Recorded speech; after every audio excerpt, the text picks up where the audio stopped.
Hey, what's happening? Welcome everybody. Um, Oops, echo. Oh no, I'm in the multiverse. I gotta do the same. Gotta shut this one down too. There we go. No echoes, right? This is the YouTube one. This is the Rumble one.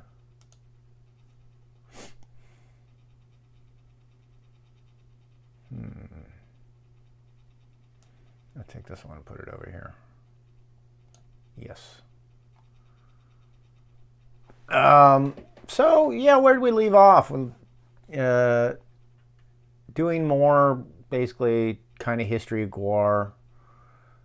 Like I said before, last week, I didn't know where to start. Middle, end, beginning.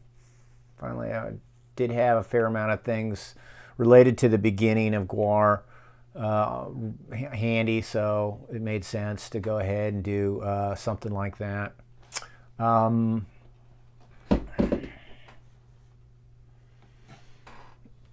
Holy shit, where's Sleazy? It's just dawn, says Magnusus. Just dawn. So disappointing. Anyhow, so I thought I'd just pick it up during the Hello era. And primarily what I was going to show and talk about was one of the earliest shows on one of the earliest tours. And yeah, it's called the Outhouse, and it was in Kansas. And it's kind of a somewhat famous or infamous punk rock mecca. One of the more well-known clubs in the punk rock scene in the U.S. Apparently, I think it's where or how Chris Stein and Debbie Harry got to know our guitarist at the time, Dewey Rowell. It wasn't at this show, but apparently they were at the Outhouse, and somehow, I don't know, Blondie came and checked out a show or something like that. I don't remember the exact story. But Dewey Rowell became friends with Chris Stein, and they came to see one of our shows up in New York. And yeah, that's it. It's one of the few brushes with rock royalty that you have along the way, you know. We had, let's see, James Hetfield. Thanks for subscribing, Kyle Pruden. James Hetfield was at our Palladium show in L.A. That was a big deal, you know. Rock and roll royalty. Rock and roll royalty. Anyhow, I guess I could switch over to some pictures, and before I start running video, and just talk about what comes to mind when I look at the pictures, right?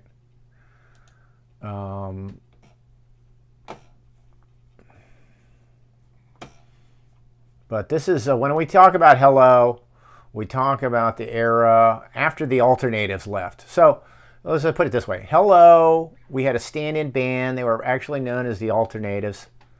It was a side gig for them. They were never serious about being GWAR. And so we had to find a more dedicated, a permanent band. And the way we did it, well, the way Dave did it, because I didn't have any input on who was a musician, was he started raiding other bands locally. He went and stole the Guilty's bass player. I wouldn't call it steal. You just ask the bass player they want to be in another band, and they say yes. Nobody stole anything. But on the other hand, and probably from the other band members' point of view, maybe they thought of it as stolen. But the Guilty had a bass player that Dave fancied, who was pretty good. and they're from Hopewell. And then, as I said before, there was White Cross, was a local punk rock band. And in a way, the whole punk rock thing had peaked, you know. By 85, once Black Flag kind of hung it up, it felt like punk rock was transitioning into something else. And GWAR was part of that, you know. GWAR was transitioning out of punk rock, just like a lot of other punks were, you know, into something else. Let's call it post-punk, right? And a lot of them were influenced by metal. A lot of them started sounding metal. GWAR was more like punk trying to look metal, act metal, more than actually sound metal, you know. I think, as Greg Ottinger once said from the Alternatives, he said, we wanted our guitar sound to have that chunk, chunk, chunk, chunk, chunk, chunk sound. And yeah, that's actually very difficult to get a good, consistent chunk, chunk, chunk, chunk, chunk sound. So that's probably one of the reasons why GWAR didn't sound that metal. It still sounded punk and maybe hints of grunge that was about to come around later as well. Anyhow, let's see here. Here's a picture. Here's a picture. What do I got to do?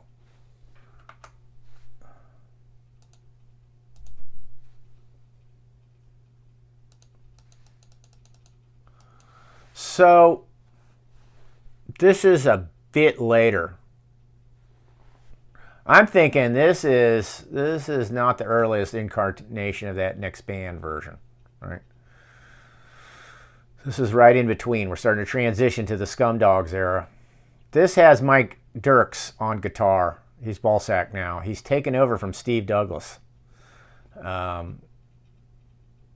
guess certain members felt like Steve Douglas didn't have the sound that they were looking for. And Mike Dirks was brought in. This, of course, is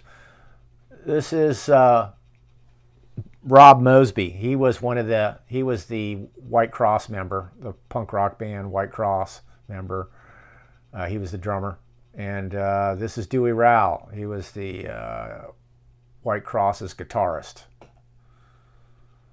And let's see here.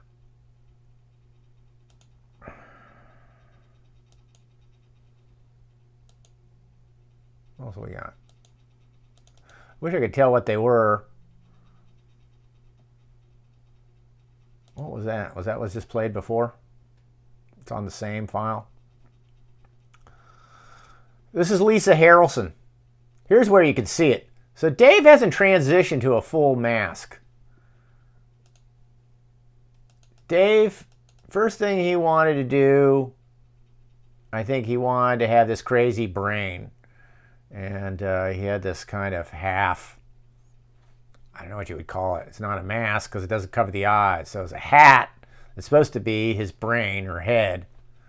And it's only a little bit away from transitioning into the mask, the full mask. He's going to add a piece across his nose. And then the next time he's going to go all the way under his chin as well.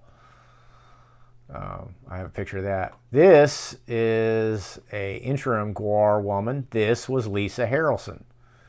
And yeah, you know how she got in the band? Surprise! She was somebody's girlfriend. It's always somebody's girlfriend. It's always been somebody's girlfriend.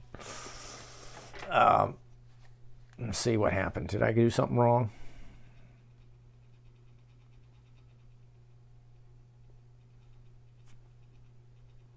Just checking. That was an email. Anyhow. Sorry if I don't keep up with the chats enough. I will do my best. Let's see if I miss anything on Rumble. So this is Lisa Harrelson here. This costume was designed by Danielle Stamp. So Danielle Stamp's already starting to work with us. And she's going to become Slymenster Hyman. But right now, This character's name is GWAR Woman, and she's played by Lisa Harrelson, and she's the girlfriend of Rob Mosby. And down here, this is the early incarnation of the Sexecutioner, played by Chuck Varga. That would be his permanent character from that time on, once he came up with that. And that's one of the earliest full masks. Interesting, because I always thought of Odorous as being the first full mask character, but no, I can see in this picture, actually, it's Odorous Urungus. But all of us are having our imprint on the design of these characters. So, for instance, I did the helmet and shoulder pads, and basically came up with sort of the skirt was pushing Beefcake the Mighty into being more or less having a Roman theme, you know. And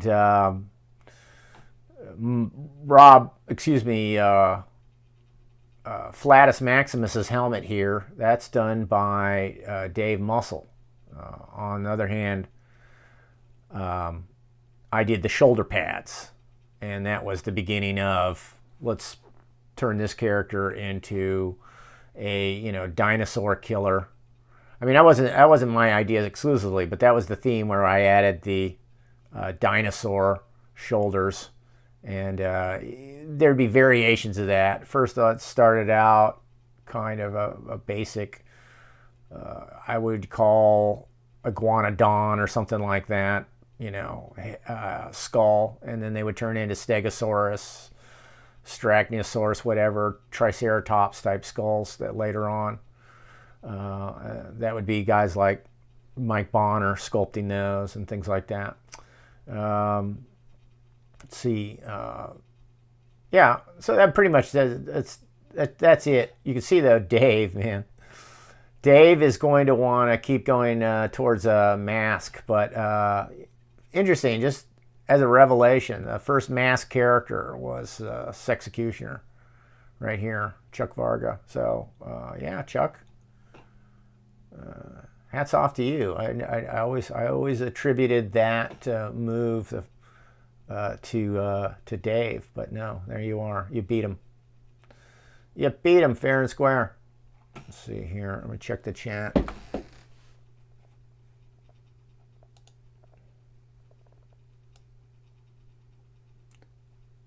Pardon me, does SPM always stream on Friday too?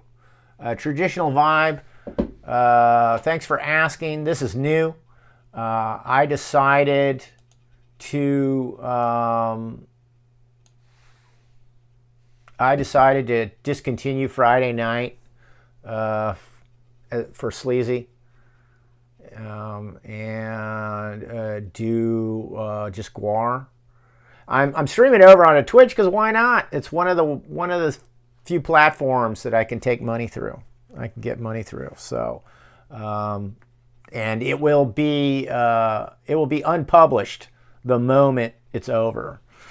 So, you know, I can get away with it, so to speak, even though Twitch likes to do exclusives. So, by the way, until I get YouTube monetized, the best way to contribute to me is through Twitch and or especially Rumble.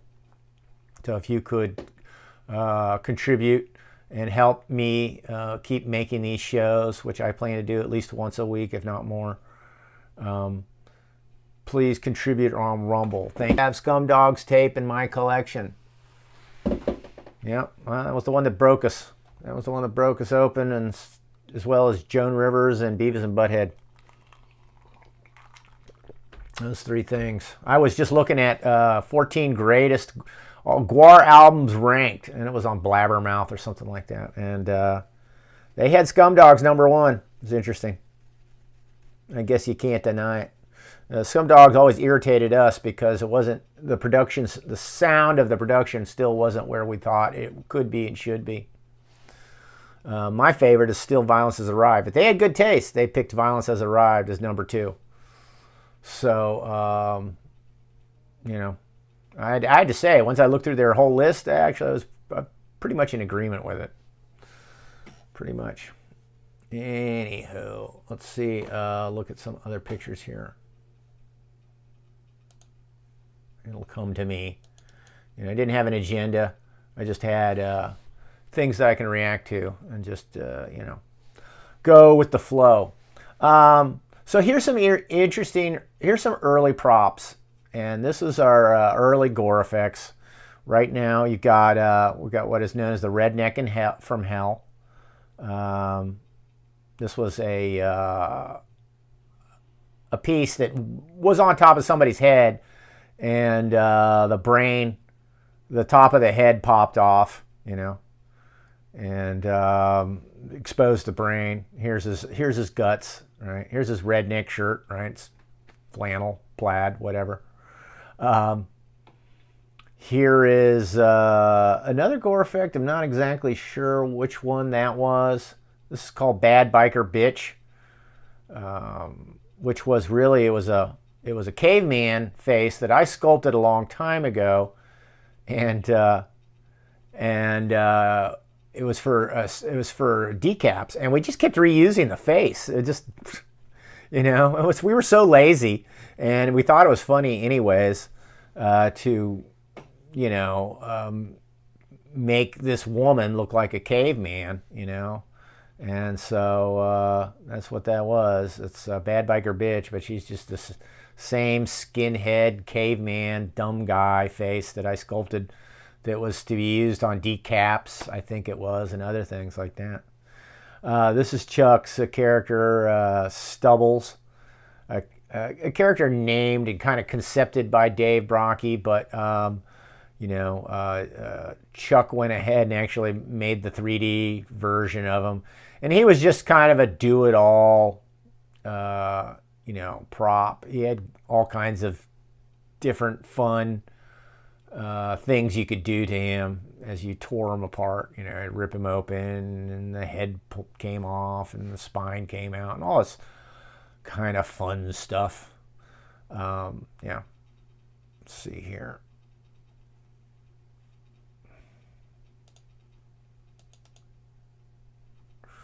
So there's Dave. Now he's transitioned to the half mask, right?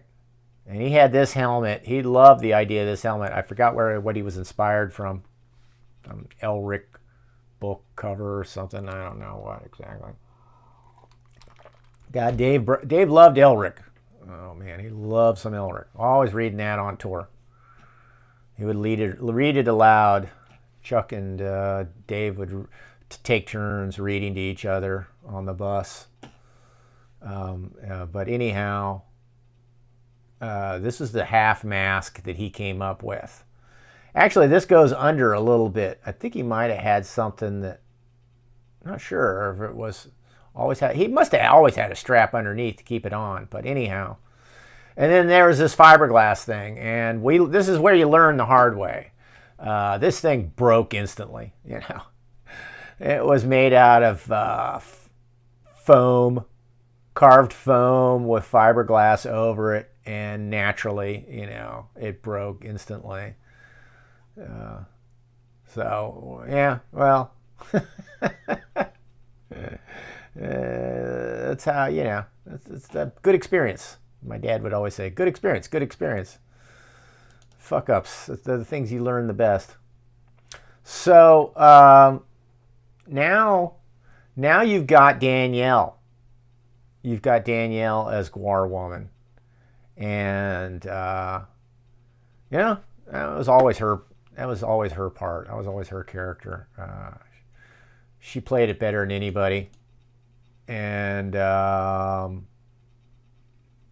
yeah, it never got replaced.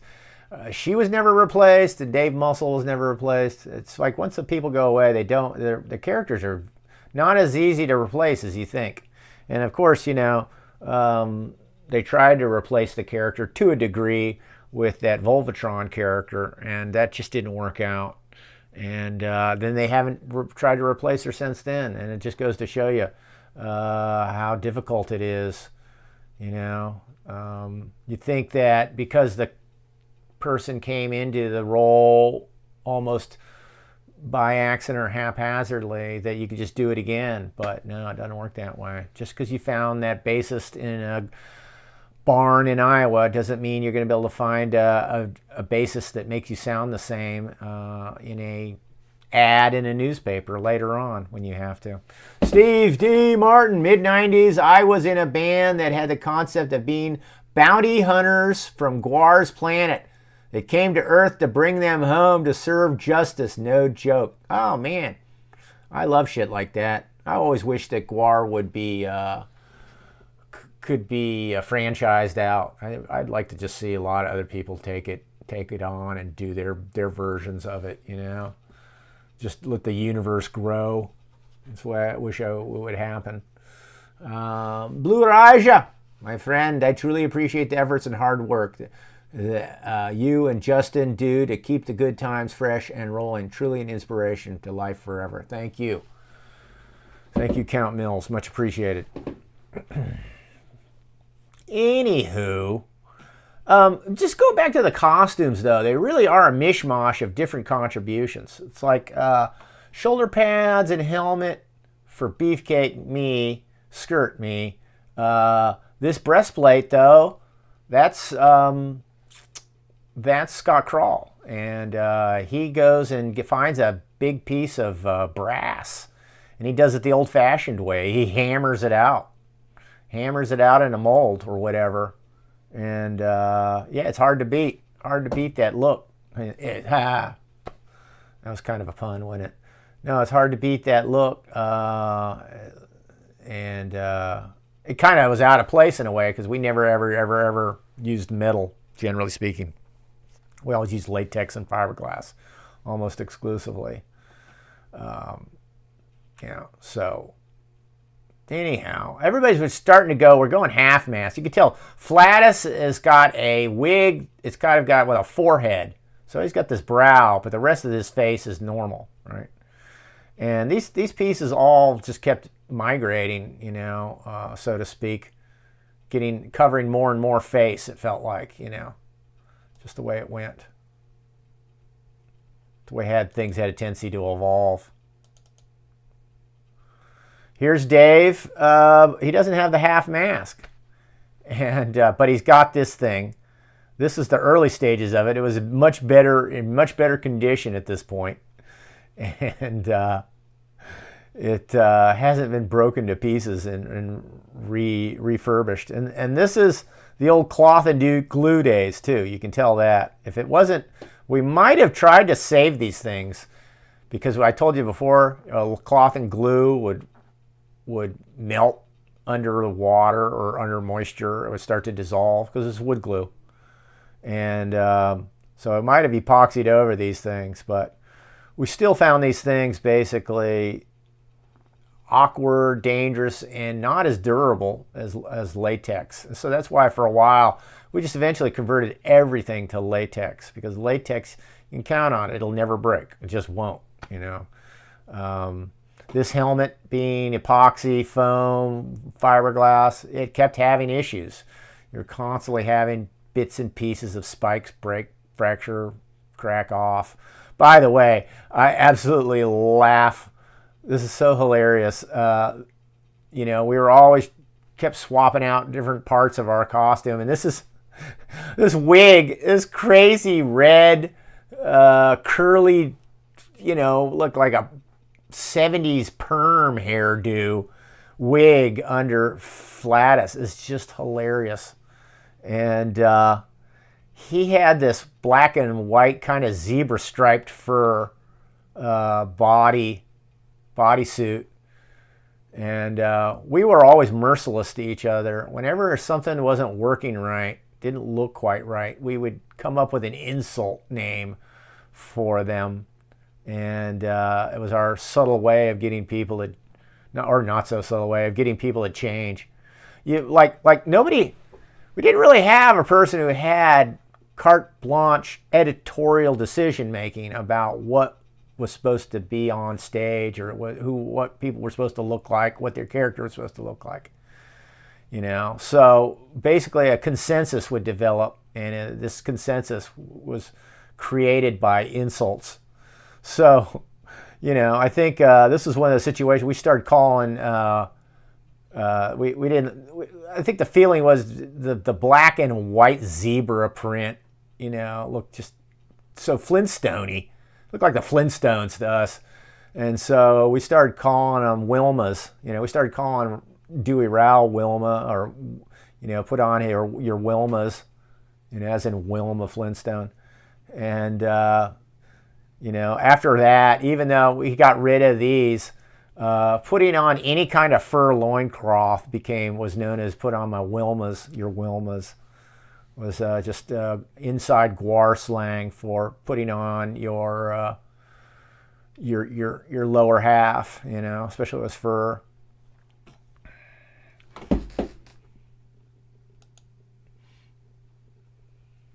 Rest in peace, Odorous. That's a good picture of Dave there. It's a funny picture. He looks sad. I wonder if he's sad. We saw this one already. Good. All right. Let's see. Anything else? I wish I had more Hello era production photos. I probably could have dug into my 50-year anniversary book and start pulling pictures out of there somehow, but I didn't. I found a few pictures online. Here's a Danielle. You can see this is Danielle's stamp. She's transitioning. Initially, her face was red. She had a red makeup face.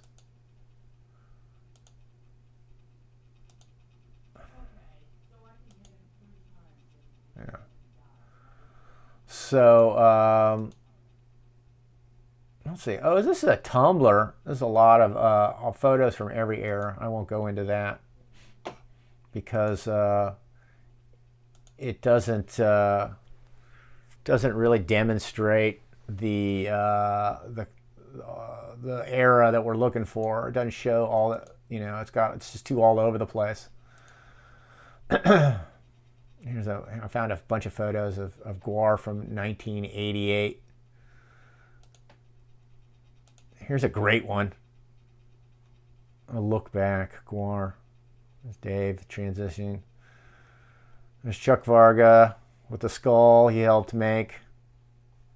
This is a great photo, and the reason why it's so great, now you can see that stupid hairdo. You can see that 70s perm haircut on Flatta. See, he's got the Wilmas on. But anyhow, this is Chuck as a sexecutioner, and he at this time he was kind of dealing with alcohol. He had alcoholism issues by his own admission. Guy was always up front and would take responsibility for himself, and he just kind of lost it over the course of the show. He lost it. He was in this confrontational mood and just basically bashing the shit out of the audience.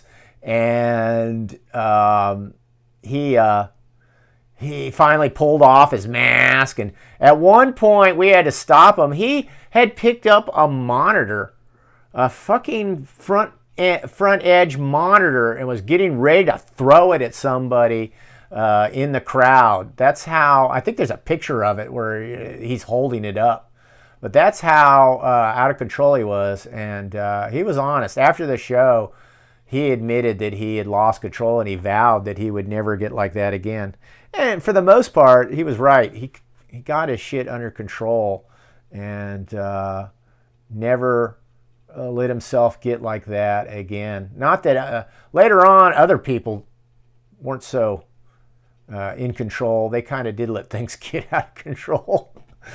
But Chuck, that was it, that show, and he came to me later on, and it was full admission that, yeah, I'm never gonna be like that again. And he never did. He never really got that out. He got violent, but it wasn't drunk violent. He was just violent because, he had his reasons. The devil you know. Throwing some money. Appreciate it. Thank you. He says, thanks, Don. I say, thank you, devil you know. Much appreciated, really. I hope I haven't missed anybody. Let's see here. Nobody can contribute on YouTube. I'm going to have to monetize this channel so that it'll work better. But for right now, I got to build it up. Please spread the word. Spread the word and let people know now that there's a good GWAR, shall we say, documentation going on. That's going to be a regular thing on this channel on YouTube in particular, and others as well, you know, at least live. Like I said, the Twitch and the Rumble one will be gone. The moment this stream ends, they'll be gone. But I assume it'll be up on Kick and it'll be up on YouTube. One thing, apologize, too dumb to turn the live stream over into a regular viewable video. I don't know how people are finding it. It's like when I go through the regular YouTube you know, channel and I go to my channel, I'm not seeing these live videos turn up. It's been so long since I dealt with YouTube, I don't even know how things work anymore, frankly. Anyways, moving on. Once again, thank you, Devil You Know. Did I miss anybody else? Steve D. Martin, Blue Raja, gotcha. Steve Martin again. Good. Okay, caught up. On with the show. Yeah, there. This is Rockets, by the way, also known as Metro. Also known as the Metro. And yeah, those shows were crazy. One time, the same show when he was so drunk. This is a great story, or not. It was a decap, and we always do it the same way. You basically you're taking the head off and you're knocking it towards the back of the stage because we don't want to lose the head. You know, the head. Any prop that goes into the audience has a high likelihood of being taken home by someone else. You know, as a souvenir, and who wouldn't want to? Hey, look what I got, this cool GWAR head, you know, from a live show. And Chuck's already blitzed, and he wallops this thing, and it flies 20, 30 feet into the audience. He hits it towards the audience, over all these people's heads. And I made that decap, and I didn't know, you know, we were learning, and I gave it a plywood disc. I put a fucking, like a ½ inch or I'd say 5/8, ½ inch, something like that, plywood disc at the base of the head. And so that fucking head with the plywood disc on it flies into the audience and hits this guy and freaking gashes his forehead open. Like, I think he needed something like 10, 15 stitches, man, at the end of it. I didn't find out till a lot later.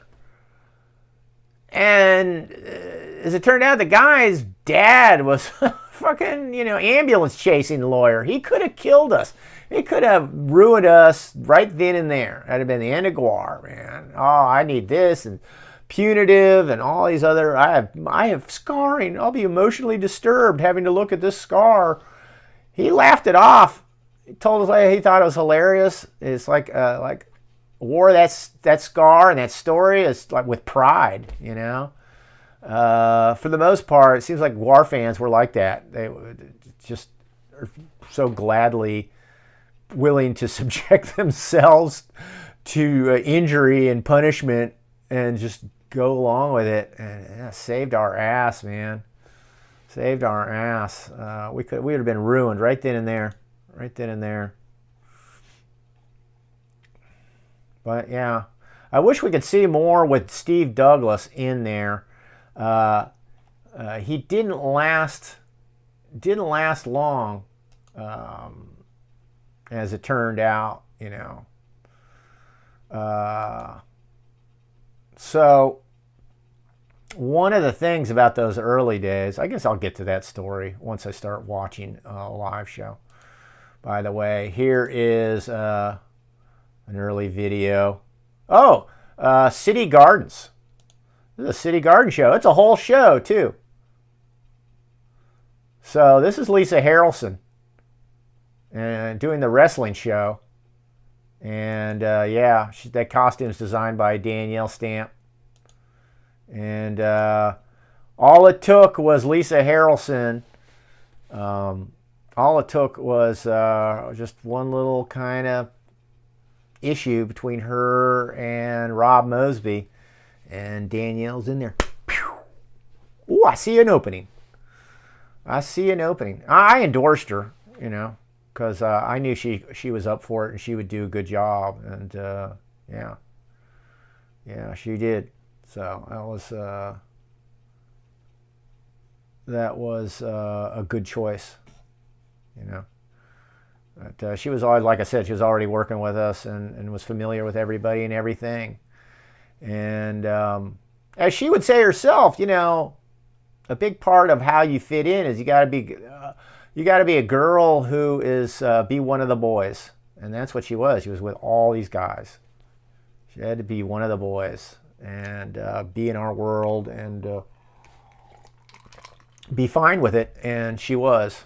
You know, Lisa was to a degree as well, but you know, she only while Rob Mosby was her boyfriend, right? You know, Danielle didn't need to be anybody's boyfriend to stay in the band, you know. My favorite story is Sleazy shitting in the pizza box. Well, let's not wear that story out. I don't know why everybody loves that one so much. I feel like it needs a better ending, but what can I say? What can I say? It's just that's just tour bus life. You don't shit in the bog. Do not shit in the bog. You're not allowed to shit in the bog.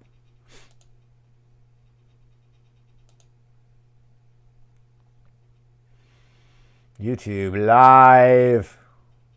So, where are we?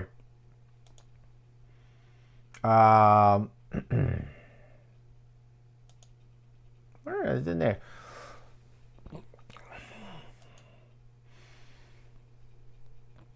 Here's the Hello album, okay?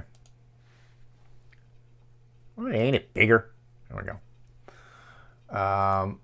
Oh, shitting me. Yeah, shitting me. The fuck? There we go. Blow this up. I'm trying to get rid of this horse shit here. And I hit the X, and I thought it would take away the rest of that crap that's on the bottom and the top. But anyhow, I will pull up GWAR's Hello on another, because it's worth talking about. And this is a progenitor to all the problems that GWAR would consistently encounter during its existence, right?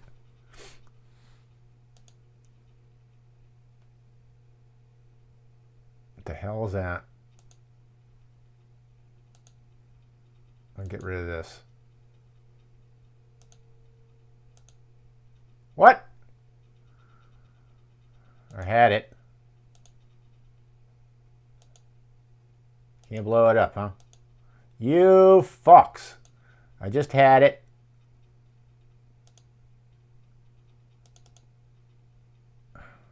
There's lots of good pictures here during the Hello era.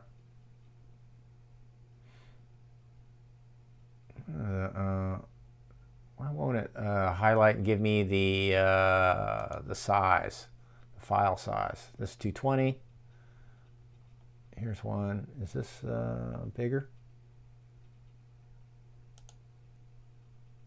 600, 615, 220. Sorry. It's worth looking at this in a bigger size.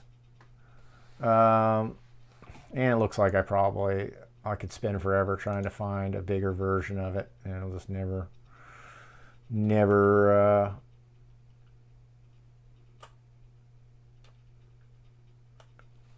able to get it pulled up.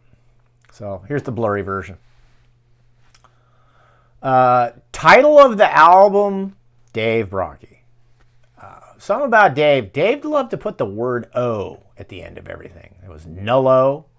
He thought that was hilarious. Nullo was a brand of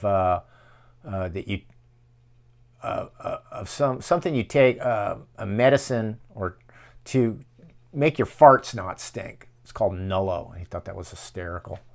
And this O and that O, and he constantly was working O into everything. And Hell O was his idea of humor, right?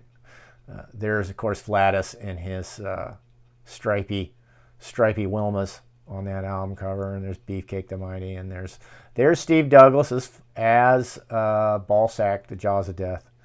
And here is Nipleus Erecticus leaping through the air.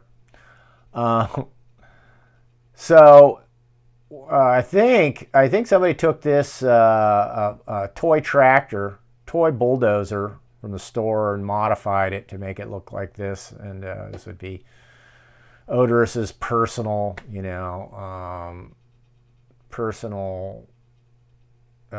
bulldozer, where he'd bulldoze all these dead bodies. And Dave delighted in finding World War II era concentration camp victims and working them into this Photoshop sort of, no, actually it wasn't no Photoshop at the time. I forgot. This was done the old-fashioned way. This was done with cutout and, layering. So there's, that's what it is, hand-drawn. And there's always a battle. I always felt like graphically that our album covers were a bit, well, we had a term for it. We called it pizza. It had a tendency to look like pizza. It's just something with a lot of shit on it, and there was no real rhyme or reason. It was just randomly placed. That's always felt like the things were just randomly placed. The eye didn't have a tendency to, read things easily. Both, I hate to say it, both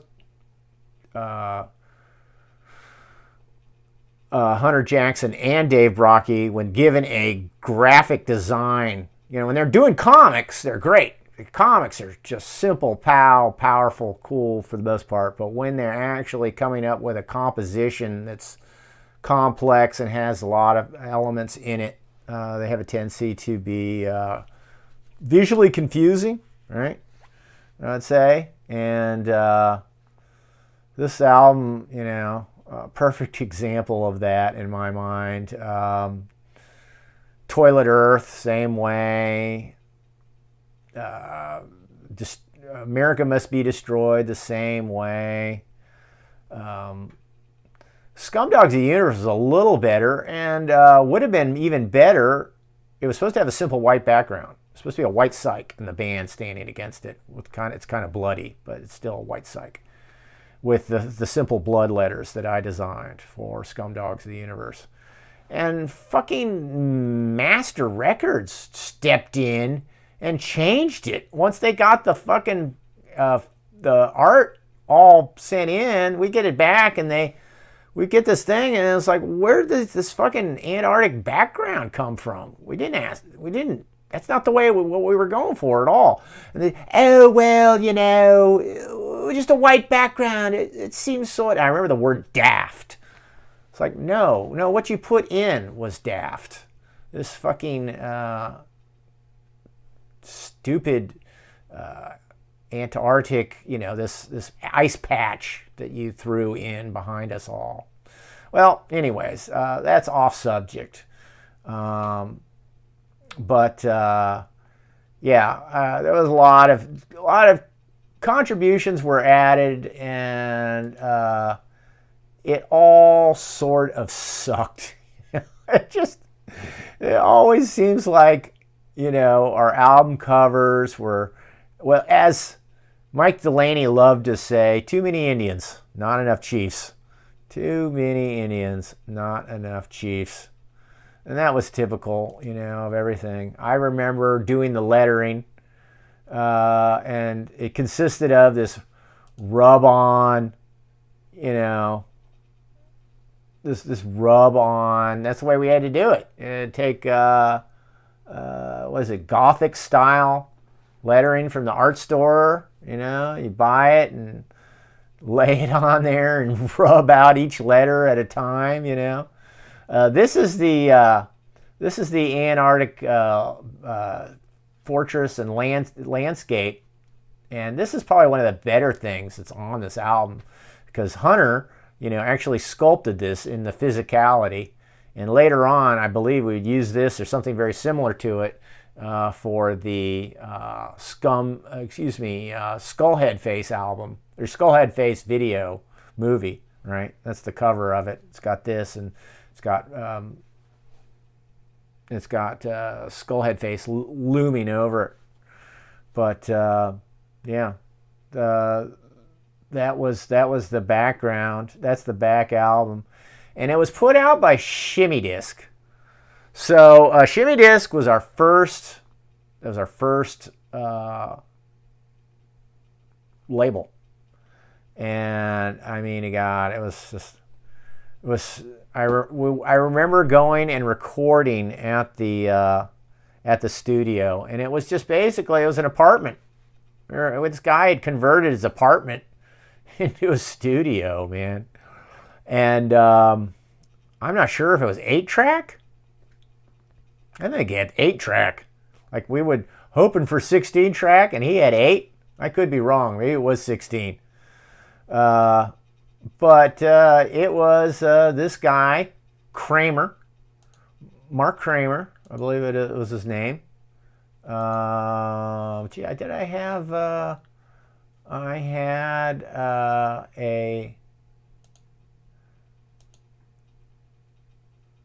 I had looked him up. About to go again. Mark Kramer and GWAR.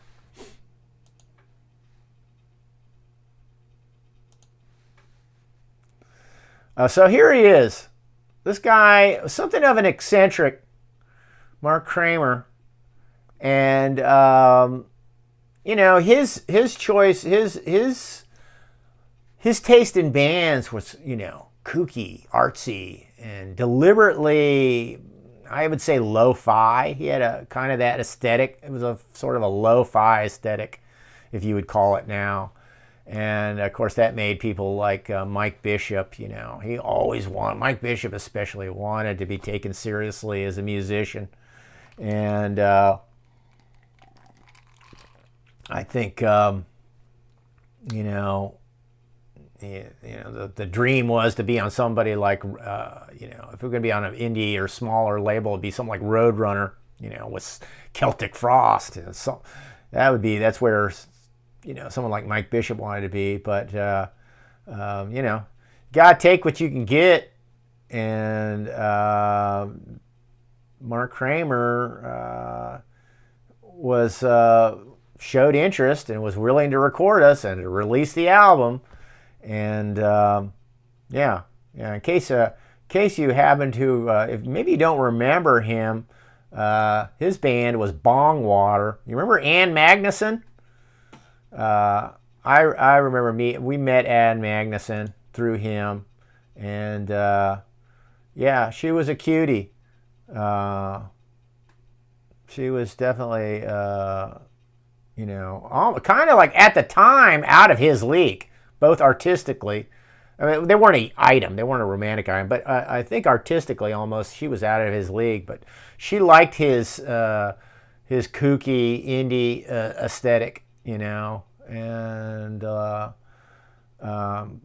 old Bongwater, not only Bongwater, but other bands that are on the Shimmy Disc label, they're pretty cool. I remember listening to them. The Power of Pussy. Look at that.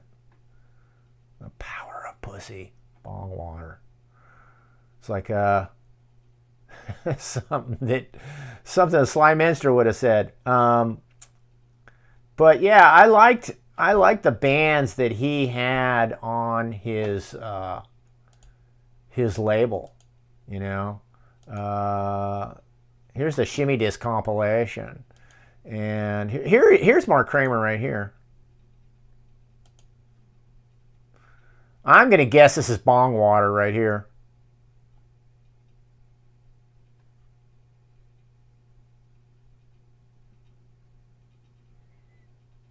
Yeah, let's go back a little bit. Maybe I might have it at the beginning. Well, this gives you an idea how utterly, where his taste was as far as music. And, like I was saying before, is this too loud? Can it be heard? It can't be heard, can it? I'm sorry.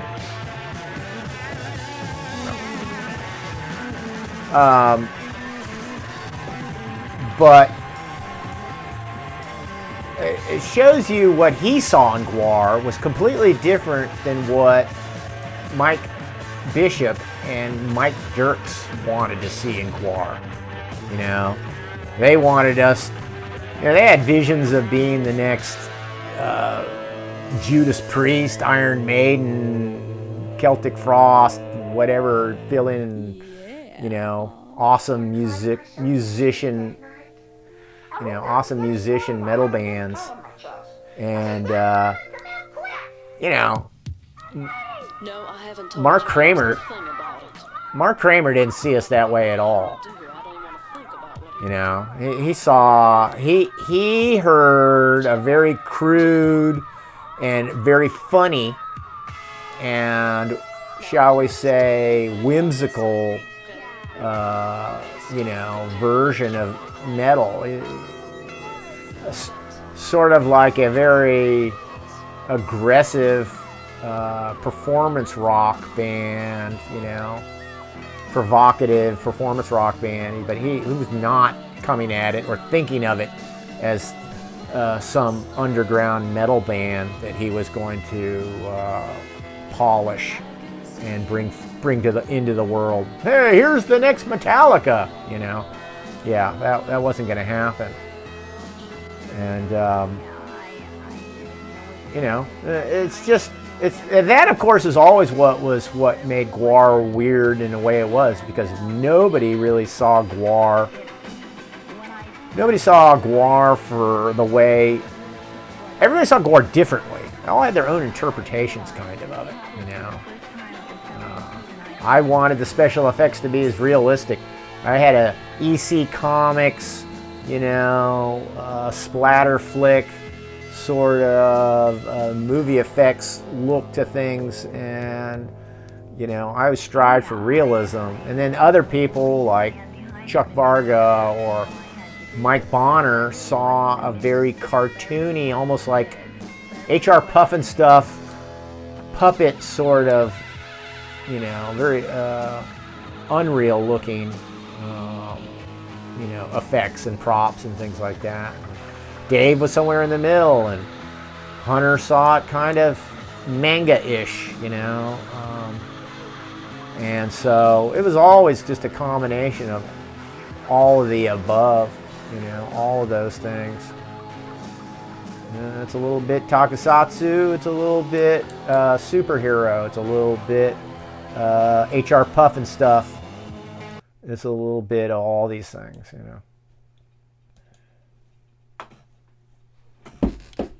Goddamn, wish I could remember 88.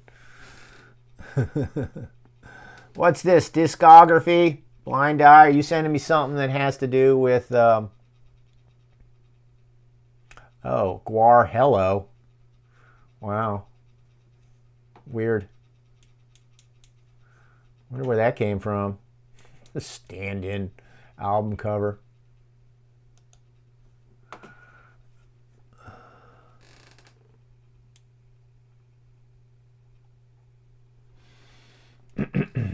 Bong milk. Is there a bong milk? Haha. You put water in your bongs? How about bong milk?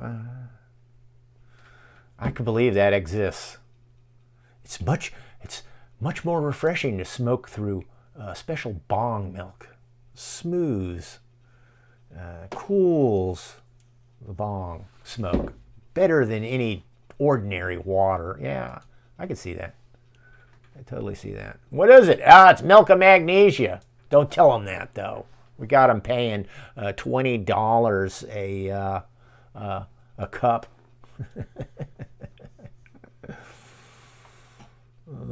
All right. So, anyways, moving on. I'm kind of my My stuff is spreading out too much. Look. There's Danielle. Shows you what a badass she is. Richard Gastman. This is his book. The GWAR book. Yeah, there's Danielle. She's doing some fiberglassing. So she's right with us. Right with us, even back in these days. So I had a, what was it? I think it was a shimmy disc. This is the video of us. This is our first video that Shimmy Disc put out.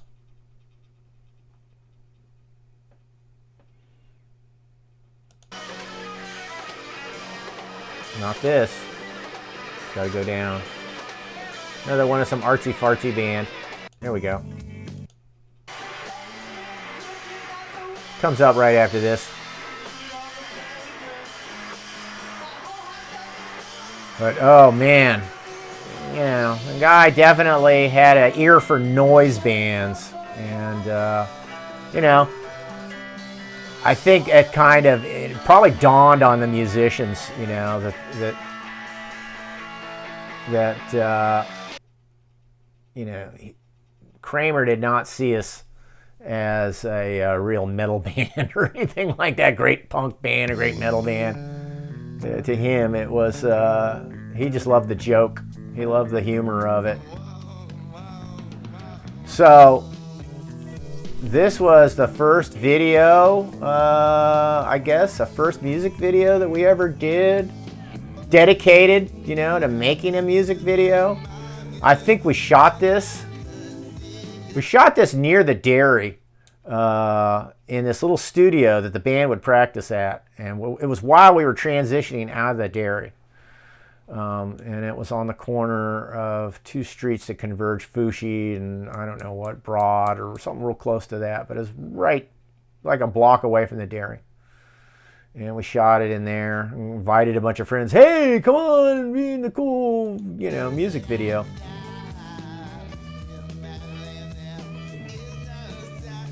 And there's me, playing Techno Destructo. So Hunter had left at this point. He had went back to Detroit, and so honestly, I liked being sleazy, but I had a hankering to get on stage and sing, and get into the action. So I had a chance to be Techno Destructo. For some reason, we wanted to keep that character going. And this would create a lot of strife between us later when he came back. But I definitely wanted to get on stage, so I jumped at the chance to be double up as Techno Destructo when I wasn't sleazy. And so I'm in this video, and I learned to hate the costume. There's a lot about that costume I hated in being that character. One of the things was basically, you know, Hunter just had basically kind of a G-string Wilma, pair of Wilmas or whatever, just kind of a G-string thing that he wore, a loincloth. And man, I hated that because I did not have the ass and legs to be seen with no pants on, you know. So, you know, once we decided to, you know, once we decided that the way to solve the problem was to have another Techno Destructo, I started changing. I had already started changing the costume, actually, before he got back in, you know. But it's a funny story because we you know, first I didn't want to give the character up, and he was really mad about that. And then finally Dave came up with this idea, hey, why don't you play Techno Destructo and you play Techno Destructo, and you guys are getting into fights with each other, arguing who's the real Techno Destructo. That's Dave's way. He loved it. He loved the absurdism. No, I'm Techno Destructo. No, I'm Techno Destructo. You know, well, let's fight over it. You know, and he was just taking what was happening behind the scenes and just made it, you know, part of the show. And, you know, thinking back on it, it was a brilliant solution. And of course, what we ended up doing was, after a little bit of that, I just turned the character into its own. I turned into Bozo Destructo, which is what I should have done in the first place. Like, it was so right in front of us. I don't know why, you know, we let it get this, taken to this point where, you know, it creates so much strife between us. You know, I like, hey, I could just be something else, you know? And, you know, I don't know why I had to be Techno Destructo. The character didn't really fit me.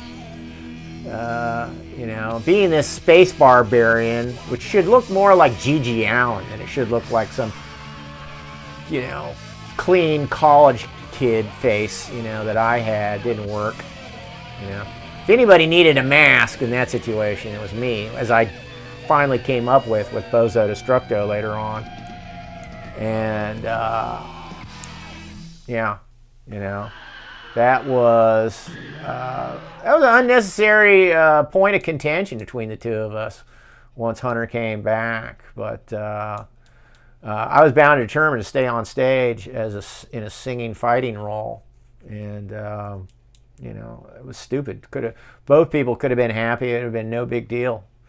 You know, considering the way things get fixed in GWAR, which is, oh, well, if something doesn't work, we just incorporate that aspect into the live show, you know.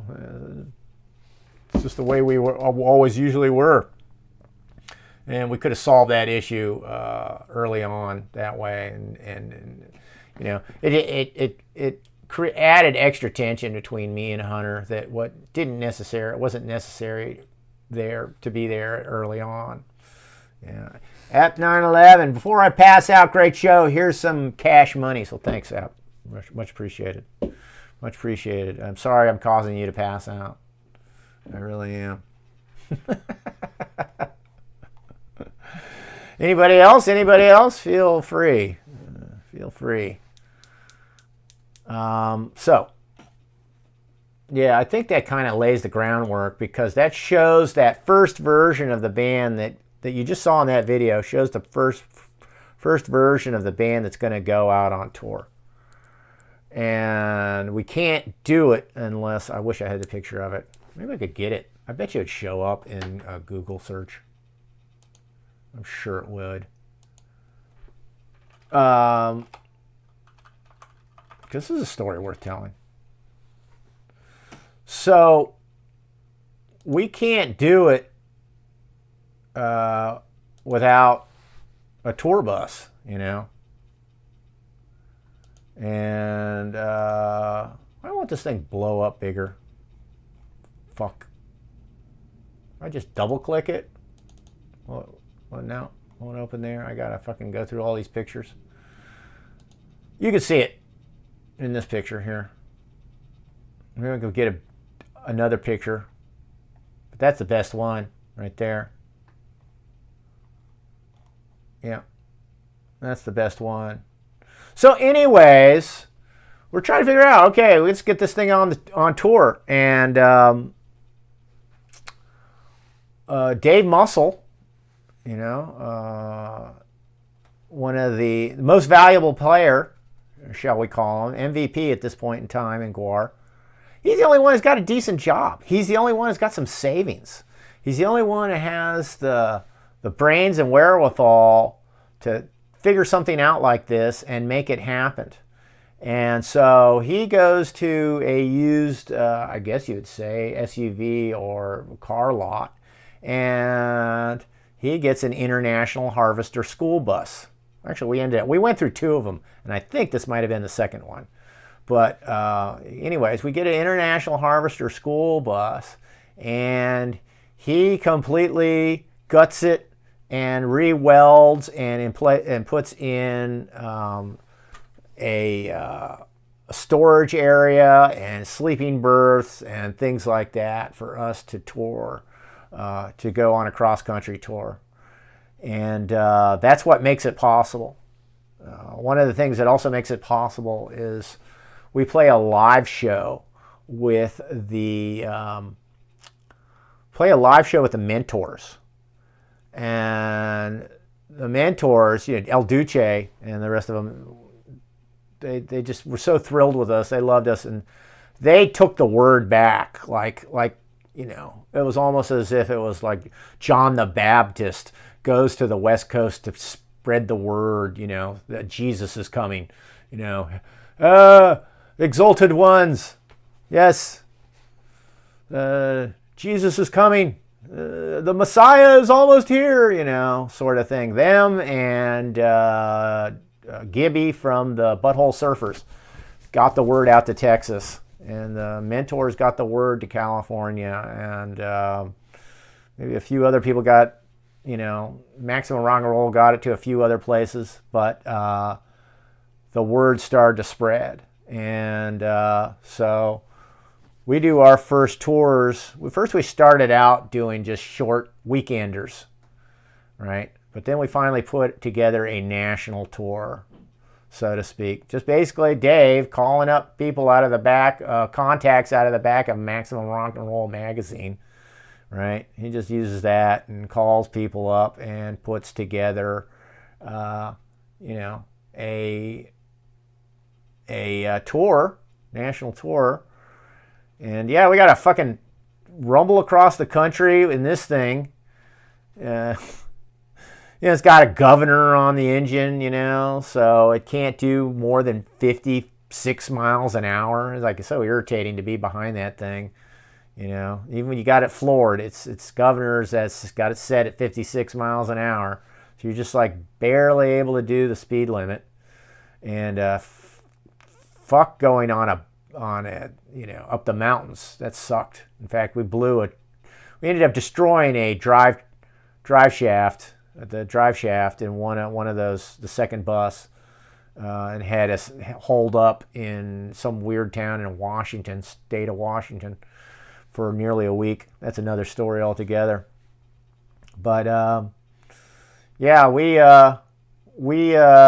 do this first tour in this school bus. And the club, there's this one, this is memorable. This was a club this is one that Dewey Rowell kind of had his pre-contest. That's the other thing. A lot of this tour is put together by Dewey Rowell contacts, because he had toured America with White Cross. So White Cross had done a tour. That's Danny Black, early roadie. I don't know who that is. Somebody from another band. Probably talking to Dewey Rowell or Danny Black about something. There is, of course, Beefcake fiddling around on his bass. I don't know who this guy is. He's probably a friend of the cameraman.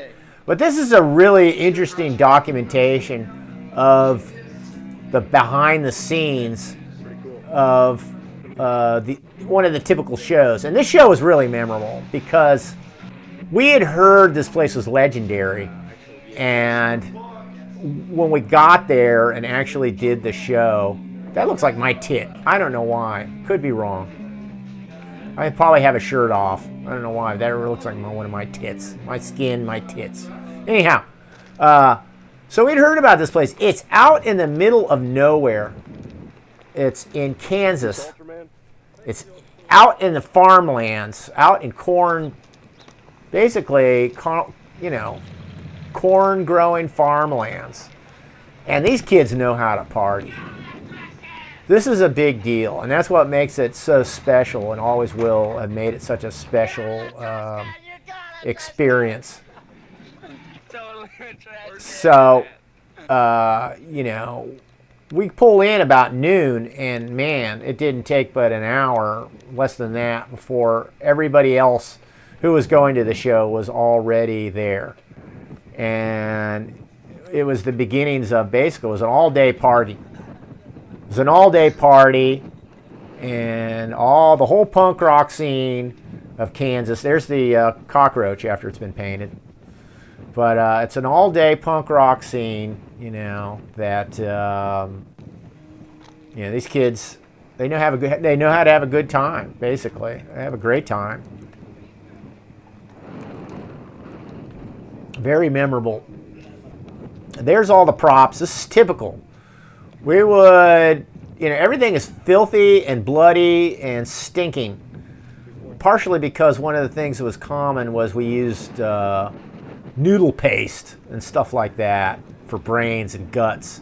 And it would get on stuff, and then it would start to fester shortly afterwards. I only had to spend a certain amount of time, you know. And so we'd have to pull it out and wipe it off, rinse it off if possible, hose it off if possible, and let it, you know, dry in the sun. We would sun dry it, basically. Here's somebody's Volkswagen, and I guess they thought it would be cool to have GWAR members contribute. I guess that's me standing on top of the thing. I could be wrong. That looks like me. I don't know. Or on the side there? I'm not sure. I'm one of those pasty, skinny guys. I'm not sure. But yeah, everybody's doing their little contribution to this thing. And you know how, you know what happens when everybody starts painting a car? It ends up looking like shit. It doesn't turn into John Lennon's amazing psychedelic Rolls Royce. It just turns into a fucking wall of shit. Bootleg GWAR t-shirt. They were selling it at Houston. Yeah, these were great shirts too. Better than anything we came up with. We walked in there and he said, "Here, have a free one." Nice, isn't it? I wish ours was as nice. I wish we had these t-shirts at all. Yeah. Well, you don't have any with you? No, we sold them all. By the way, I started out making the t-shirts early on. So I used those blood letters and took a photograph of one of our friends, a ball sack, and put the two images together. And I would print them on the road, and then, oh look, a penis. I would print them on the road, and then we would literally bake them in people's ovens. We'd bake them in people's ovens at different locations, you know, and have them still stinking of paint. Yeah, that's me. Is it on? Having them stinking of paint, you know, as we sold them to the customers, you know, if we could get them ready in time for the show. Fuck you, Jeff. It was like DYI or whatever. I can't never say that. DYU, DYI, do it yourself. DYI, I don't know. Do it yourself. DIY, that's it. Here's your typical collection of Kansas Outhouse punk rock fans. Hey, looks like he could be my brother, frankly. Who? GWAR? Yes. GWAR? GWAR. Fuck GWAR anyway. GWAR is I'm doing. Yeah, I hate the best girl ever seen. you doing me. Oh, funny. That's no, I'm just kidding. Smoking some dope. You ready for GWAR? Hey, that's a good idea. Getting ready now. I will be. That bald head in there. No stems, no seeds that you don't need. Badass weed. Are you ready for GWAR? These kids were great. They were psyched. They're into it. That's what makes all the difference in the world. Because, you know, a GWAR show is an audience participation event. You know, they're as big a part of it in a way as the band itself.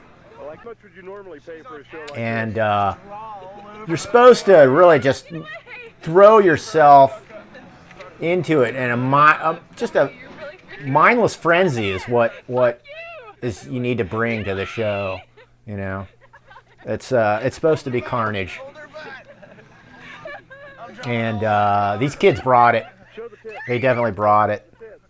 I mean, you'd expect it. They were blasting off by 2 in the afternoon. The show didn't go on till after 6. So they were well on their way, so to speak. Right? How much would you normally pay to see a show like this? I thought it was free. Free. I thought I was being ripped off. $5. $5. Man, times have changed. $5. Sound it out.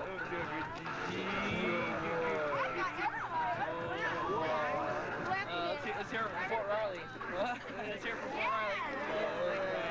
Fort Riley, Army. We're from the Army. Yeah, I can tell. That was typical. We do other shows out in that area. We had a bunch of guys from the Army unit base. I think it was the Big Red one. They had their base was in the Midwest. They brought MREs to us. Had us eat their MREs for fun.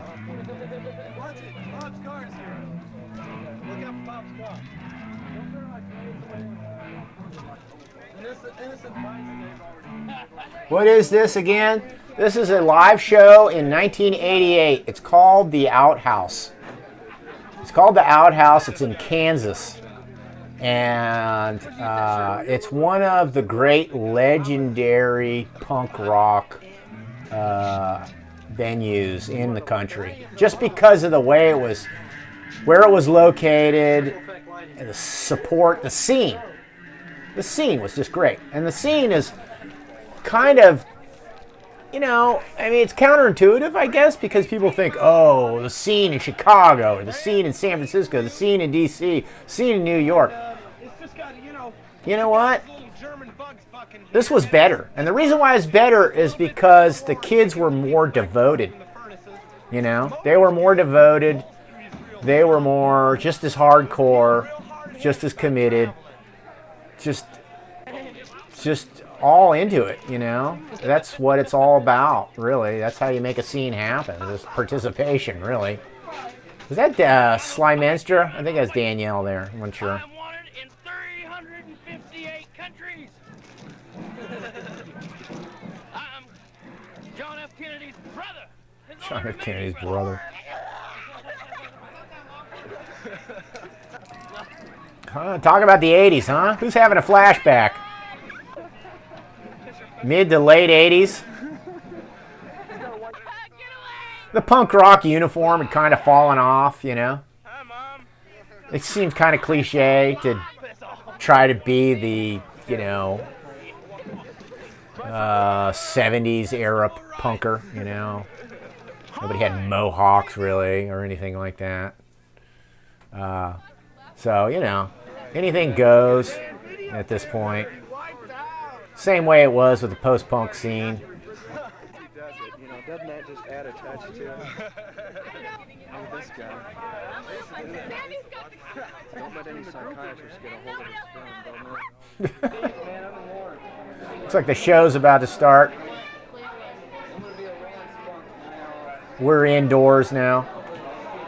So the club was really small. The club was kind of like a concrete, a cinder block utility shed, practically. This is something that Hunter loved to do. He was always doing.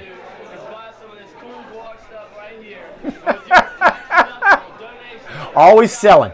ABC. Hunter was always closing. And if you donate $8, you get one of these super limited edition prints of Sly Menstra Hyman putting all humanity into their place. It's only $8. But So yeah, he'd often be going around the parking lot. Hey, come get your cool GWAR t-shirts.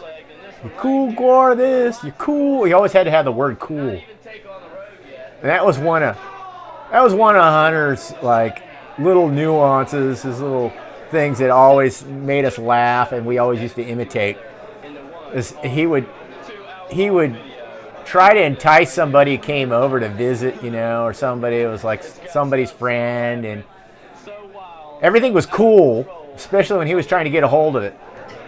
So he would go like, "Hey man, why don't you smoke some of your cool pot with?"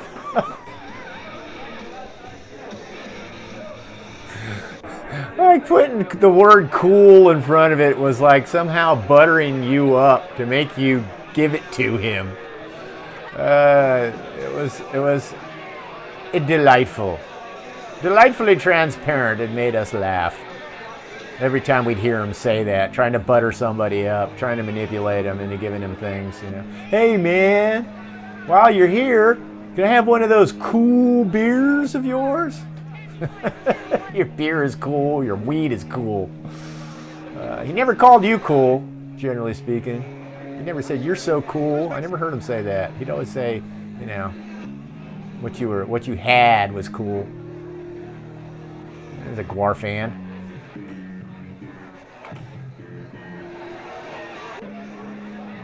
Yeah, it looks like some of these people might have already seen a show. And that's what I always loved. I always loved handmaids. I always love handmade GWAR shirts. To me, that's always the real GWAR fans never come with a purchased GWAR shirt. You buy one and get it stained on purpose. But the shirt you wore, you know, handmade, especially with, you know, drawn with Sharpies and stuff like that. Come up with stuff like that. That to me has always been a sign of the real GWAR fan. Will this be on YouTube? Says Agent Chet. Yeah, I don't know why it is on YouTube now. Should be. I don't know why when I live stream it, I got to figure out how to put it on the regular list of videos on YouTube. I don't know why I'm not. It's been a while since I've been on YouTube. I was kicked off more than a year ago, and I really hadn't done anything in that long on it. So when I streamed the last one, the live from the dairy, or the dairy one, about the dairy days, it's in the live collection, but it's not in the regular just videos collection. So I apologize for that, and I will try to correct that so that you guys can go through these and brush up on your, you know, GWAR history, you know, as you go along. But to refresh for those who showed up late, say again, at this point, GWAR has replaced Steve Douglas with Mike Dirks, I'm pretty sure. But Dewey Rowell's in the band. He's one of White Cross. And Rob Mosby is in the band as Niplius Erecticus, the drummer. And Daniel Stamp has replaced Lisa Harrelson as GWAR woman. Now she's called Slymenster Hyman. I guess probably had the name as soon as she went on stage. She probably had it named.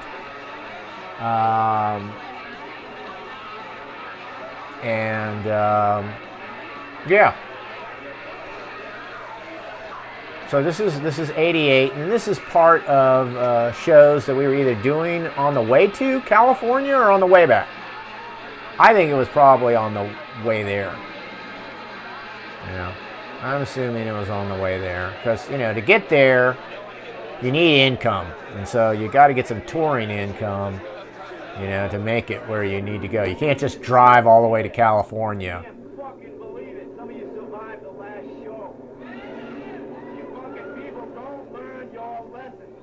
Alright, if I might now, a philosophical question, if you will, indulge me. Would it be overstepping, say, my freedom of speech if I yelled, fire?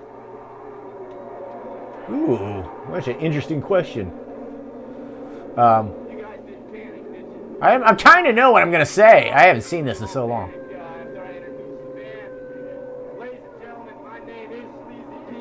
I love how they basically practically knocked me off the stage. Throwing you that peanut butter shit on me, I'll ventilate you. You hear me? Alright, So, now. watch when the band finally comes on stage. I think this one, is this it?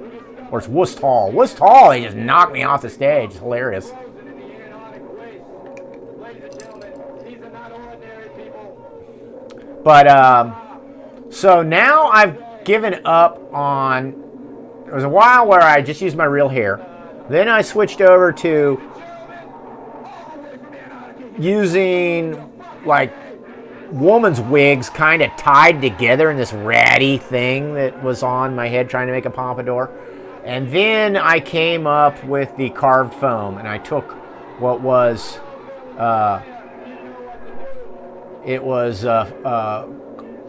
laundry line. I took laundry line and glued it on the surface of the carved foam to give that, you know, those lines in the hair, you know, that it has to this day. But once again, these design choices come as a result of practicality. This was much better. All I had to do is take this thing and shove it on my head. And I didn't have to worry about blood and liquid ruining it and getting it all matted and having to clean it and try to figure out how I could keep its shape and stuff like that. It was polyfoam, and this carved seat cushion is what it was. Probably carved with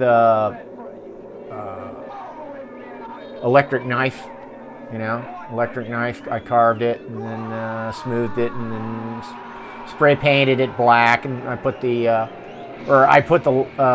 laundry lines on it, glued the laundry lines on it, and then spray painted black, and voila, you know, that was the first like kind of like dedicated real sleazy wig. But you can see the suit. It was pale blue, and I just got that from a thrift store. But once again, why did sleazy end up with vinyl? Because you didn't have to wash vinyl. You could go, you get splashed with blood, and just a simple wipe down, and your costume looked great. Unlike polyester, once that fucker's stained, yeah, you can wash it, but then it's lost all its shape. The suit looks all just limp and raggedy on you, right? The crispness is gone. Even though it's polyester, it will wrinkle, you know, it will look dumpy, and it just wasn't practical. Also, a lot of times we are in situations where we don't have time for the costumes to dry out.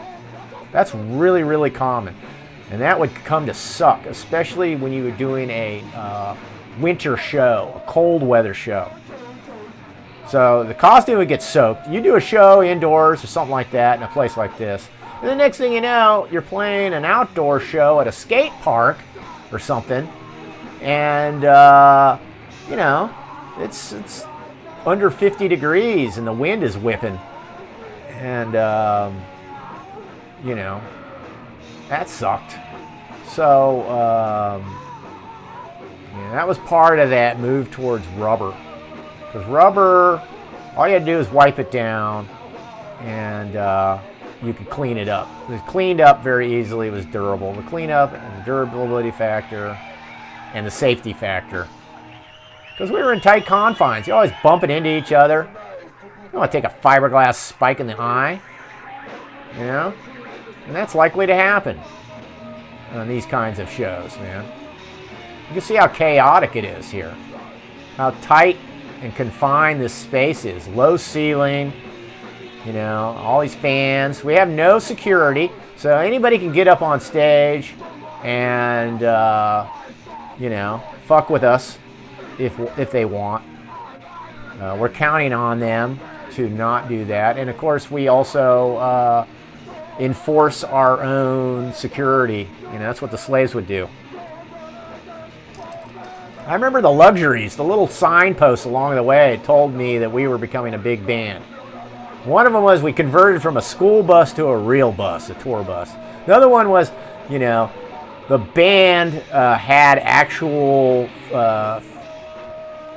stage front barriers, you know, to keep people from getting on stage. Didn't mind people being on stage.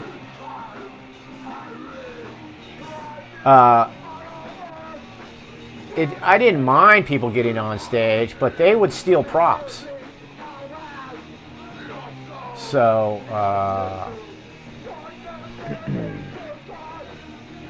let's see here. Gotta deal with something.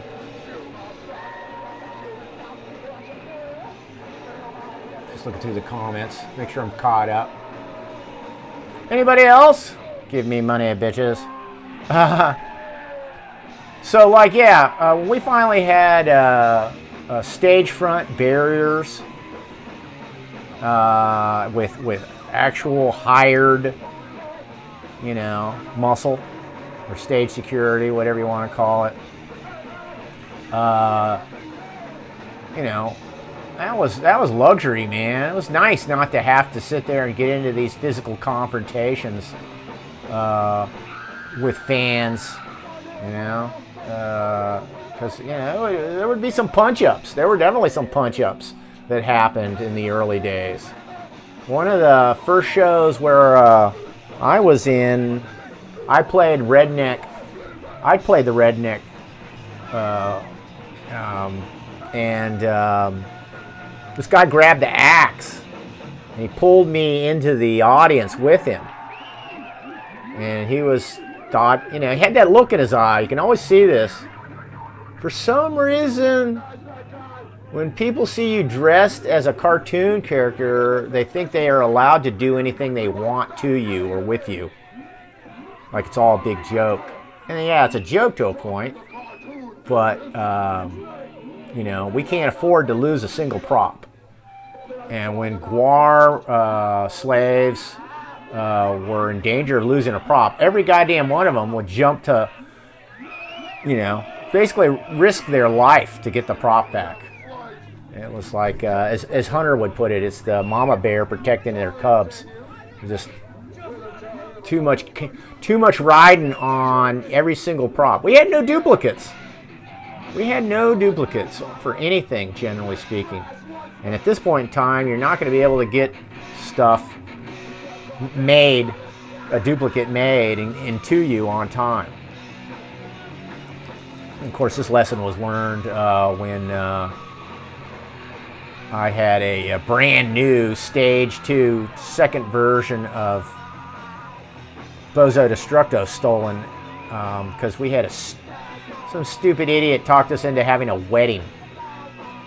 And that the entourage filed backstage and somebody kiped it. Somebody figured out a way to nab it. Boy, was I livid. I had just made that thing. I had just made it. It was painted beautifully. It was you know, it's the one I use to this day to play that character, but it was brand new. I hadn't done but a handful of shows in it. And to have that stolen, livid. And, you know, there were other things that were stolen at times as well. But if there were times I remember famous like Scott Crawl just running and launching himself off the stage into the crowd because somebody way in the back, you know, had a hold of one of the weapons, had gotten a hold of it and was trying to make off with it. You know. It was a perfect example. Every one of those guys were just killer commandos so when it was about a prop getting stolen or lost. It's not like they were big tough guys either, you know, just regular ordinary guys. But man, go nuts trying to get something like that back.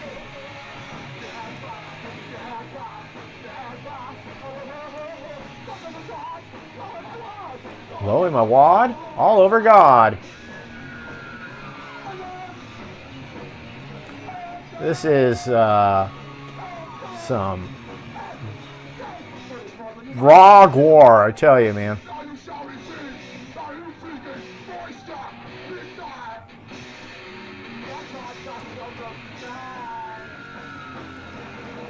I remember at the time, though, that a lot of this transition to metal from punk was very appealing. That was one of the things about, you know, what GWAR was feeding into, was after the punk scene kind of, as we saw it, like hardcore, after it started disintegrating in 85, I always think of Black Flag calling it quits as that moment, right? Once that ended, did it end in 85 or 86? I could be wrong, it might be 86, summer of 85, I thought. And, you know, it was like all punk rockdom kind of came to the same sort of conclusion, either immediately or gradually. It's like, hey, you know what? Metal is cool. You know, metal is cool. Metallica is cool. You know, Slayer is cool. You know, and of course there are a lot of that crossover sound, like the Cro-Mags, DRI, Agnostic Front, you know, bands like that. Yeah. Well, like I said, GWAR never got that super precise chunk sound that metal was known for. Began to sound that way at the time, right? Close your eyes. It's very much punk rock. It's very much punk rock. It's going to take a long time for the metal influence to really start working its way into the band, and it's going to be a long time before they achieve the sound. You know, they're going to begin to be able to achieve a real metal sound. You know. Who at Paisley? Just like daisies. Americanized. Yo, SA. SA. Drugs and cons. Someone. I think I'm going to move it along. These songs are sounding alike. There's a slave injecting people with drugs. That's a gag. Haha.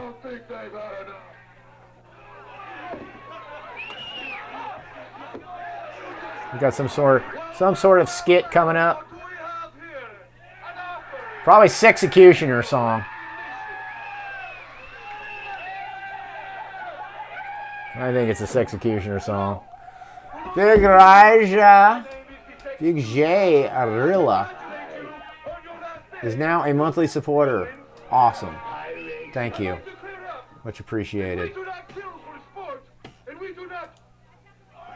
That's Rumble. This is YouTube. I will monetize YouTube soon. Is this and this over here, is this Twitch? I wore a cow costume to a GWAR show at the Masquerade in Atlanta way back when. Good times. Some memorable moments from those shows. I can tell you a great story. I told this story before. I'll tell it again because it's fucking one of my all-time favorites. So, we're playing the Masquerade, and they had this retarded, like, it was dangerous, cable raised and lowered loading system for getting equipment up in the next next floor. And not a normal fucking freight elevator, no. It's an idiotic cable raised, I don't know, you call it a basket, whatever. Dangerous. Anywho, so it made loadout take a really long time. It was like a lot of people. It was like a VDOT operations. A lot of guys standing around watching somebody else do the work because it's so it takes so long to get all the equipment, you know, out of this place. So anyhow,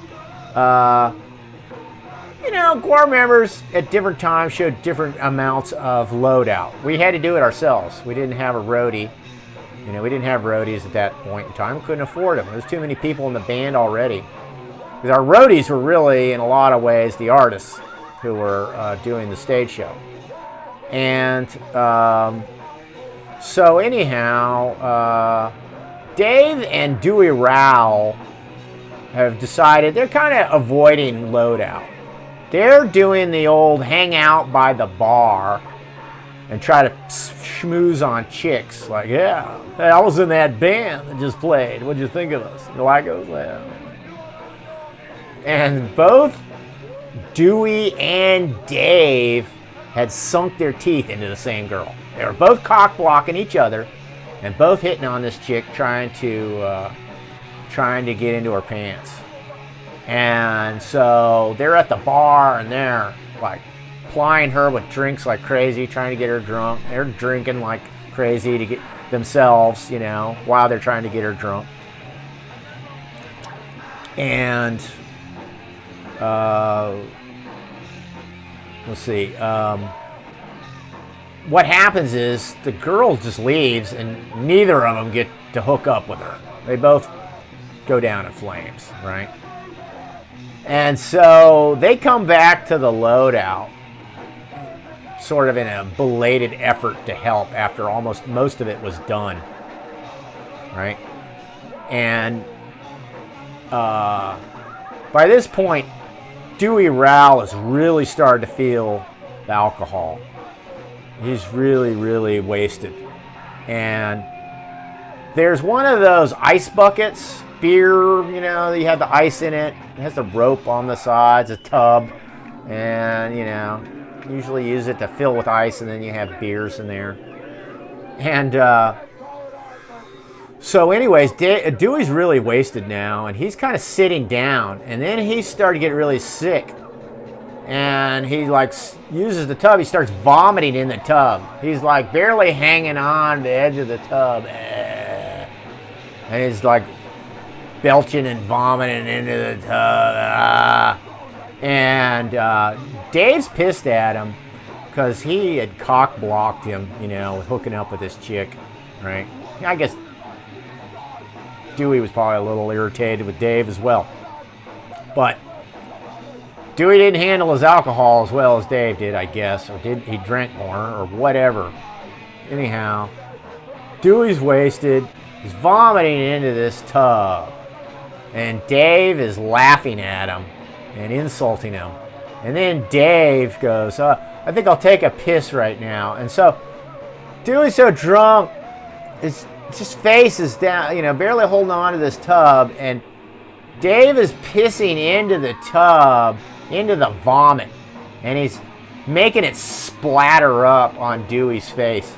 Like Dewey's like, fuck you, you know, and the little bits of vomit are like flecking up on his face, and Dave's cackling away, laughing at him as he, you know, continues to urinate in this tub. And Dewey's going, I'll get you back, you fucker, fuck you. So, you know, we end up finish packing up, and the show is over, and Dewey passes out early, right? We had a tendency to stay up till, like, you know, once the show was over, we'd still be awake, kind of talking and drinking and smoking on the bus wherever we were going, you know, till past 2, 3, 4 a.m. sometimes. But he's out early because obviously he's so drunk. Well, I guess that's a good thing or a bad thing. I don't know, depending on which way you want to look at it. Because Dewey wakes up early the next day. We're on the road, and Dewey has woken up early. We're earlier than everybody else. And I see him, and he's creeping around from across some of the bunks. And he creeps over into Dave's bunk. And I see his pelvic area basically sort of, you know, Dave's head was obscured. And Dewey's butt was in the way. So I'm not exactly sure what was going on. And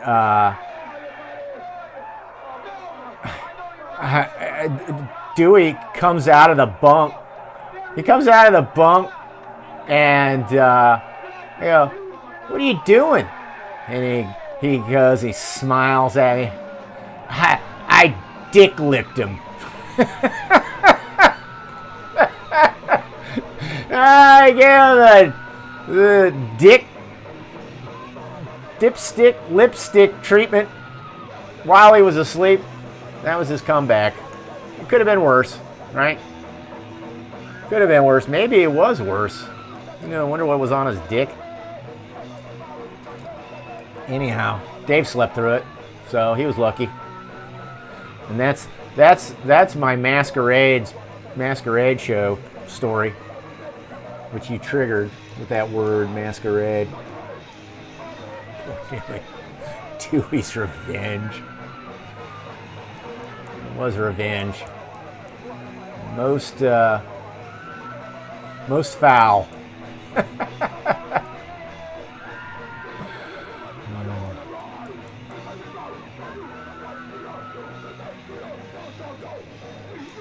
So this executioner is a character, like I said, we had executioner and then we had a sexecutioner, and they evolved out of necessity.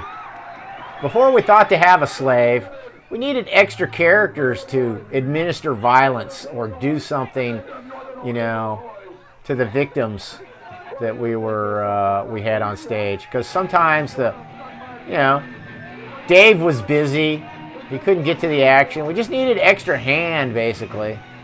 So, Sexecutioner was one of those characters that evolved from that. He was the executioner, and he wore what looked like a Grecian, hoplite helmet. And then Chuck took him over and made him his own. He changed it to the Sexecutioner and made him into this sort of, I don't know, best way to put it is kind of a Marquis de Sade inspired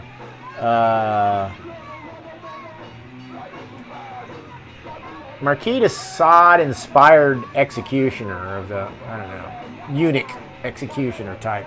Sorry, I don't know. Taking it's kind of his cues from some eunuch in Knights of Aladdin or whatever. I don't know, something like that.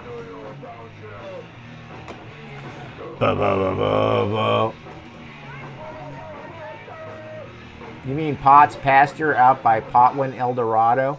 AE. Are you guys talking about something else? I almost got arrested my first GWAR show, 97 Skate World. Why you guys come 1 block away from the county jail? Yeah. I remember that show. When I was referring to one of those shows that was cold, that was it. I'm pretty sure. 97 Skate World.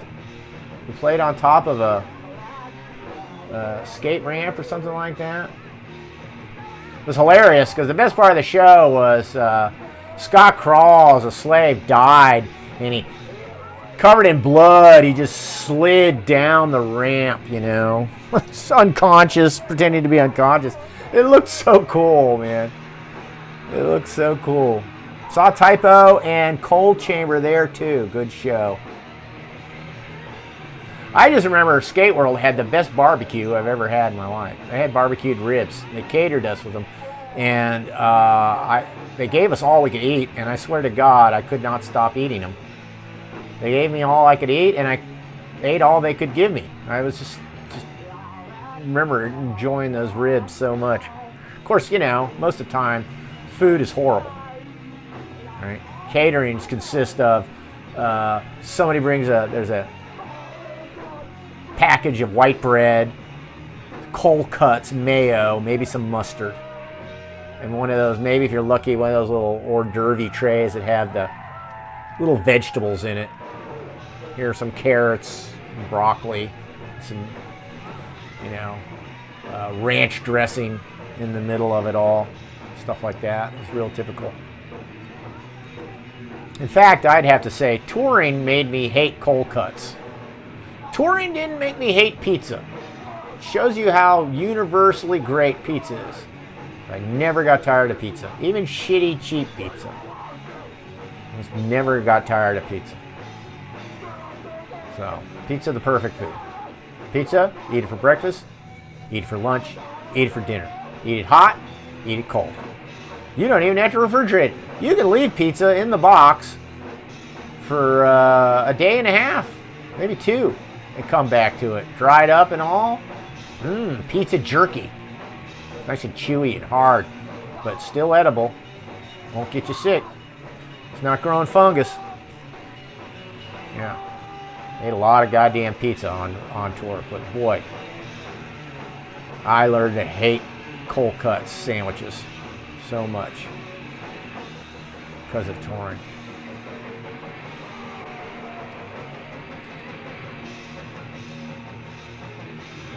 You just wanted the pizza so you could have the box afterwards, says Dark Bastard. I knew a comment was coming like that. I assumed it would happen. It's like, uh-oh, I'm talking about pizza. What memories is this going to trigger?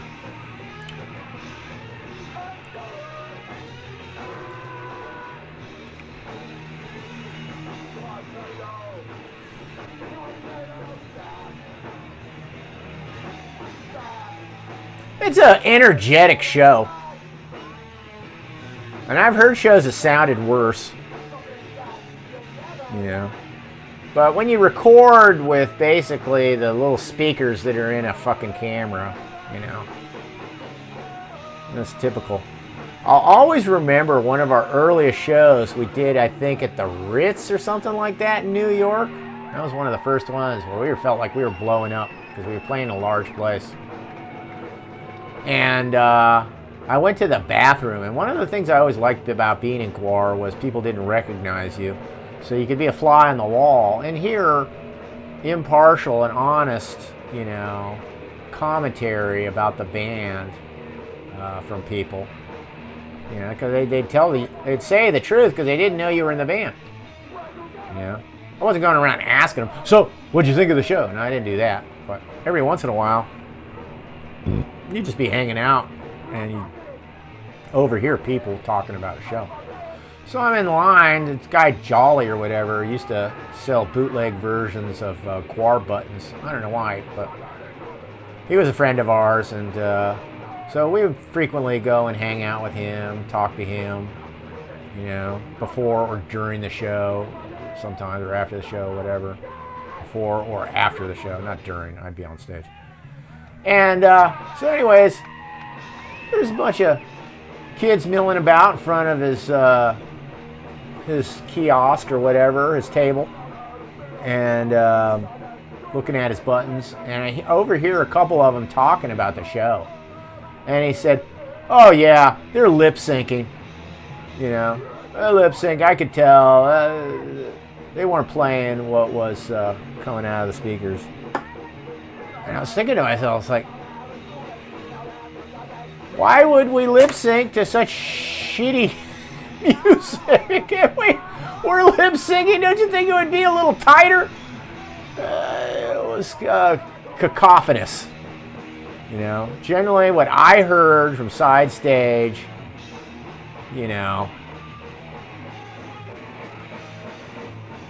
listen to this. Yeah, as far as the music in these early days, one of my all-time favorite lines was, we were on tour. We did a show. I think it was one of those clubs. I think we did a club in Montreal. I forgot what club. It was one of our early shows. We were breaking out. We did a show in Montreal. and we did the show with Voivod. We did a show with Voivod, and that was one of the bands that Mike Bishop worshipped. Oh, he thought their instrumentality was just, their virtuosity, just next level, you know. And he always wanted to be taken seriously as a musician, and always wanted to impress people like that. And so he asked one of the musicians for advice what he thought GWAR, you know, what GWAR could use to improve its music. And the Voivod guitarist said, tuning, timing, and tempo. Your band lacks this.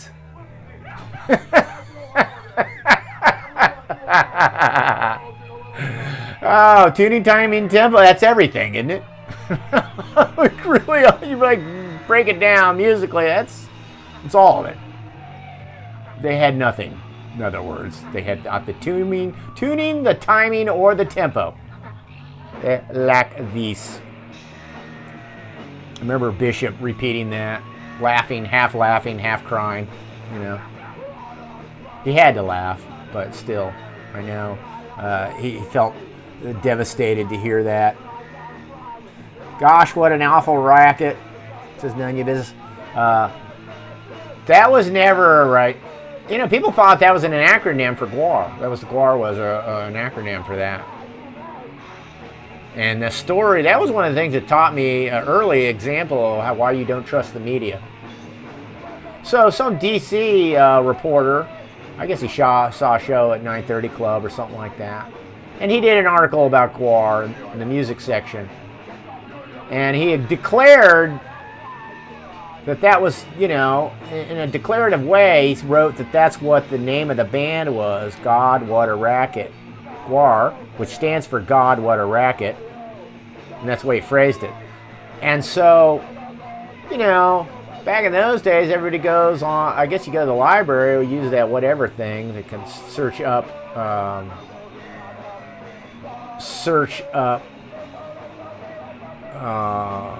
you know, present day, current media about a subject.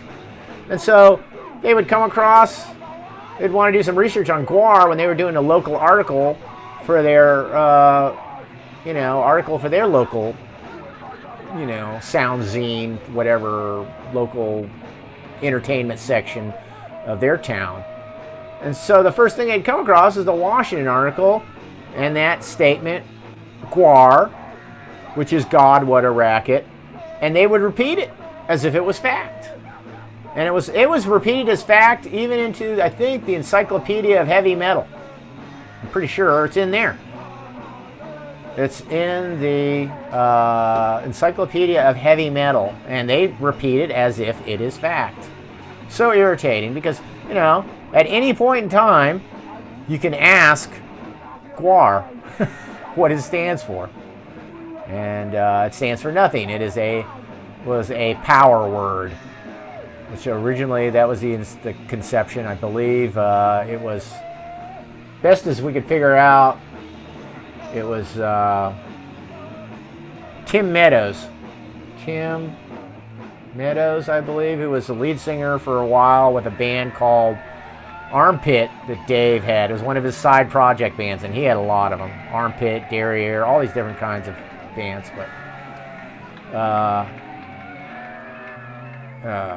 Tim, was it Tim Meadows or Tim something? Jeez, I can't remember. Anyhow, it was just something he came up with. What should we call this band? The stupidest band in the world. You know, something like that. Came out like that. How do you spell that? And initially it had a lot of extra letters, and it got truncated down to GWAR to make it fit on a flyer better. Practicality, once again. You know, functionality, basically. Deciding how things are supposed to look.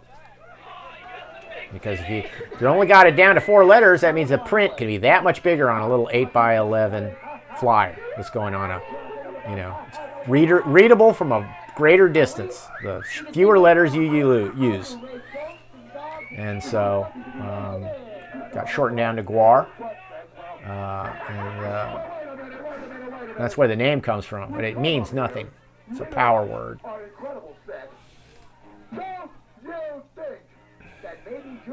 I thought GWAR was a word meant to help you go when you're on the toilet.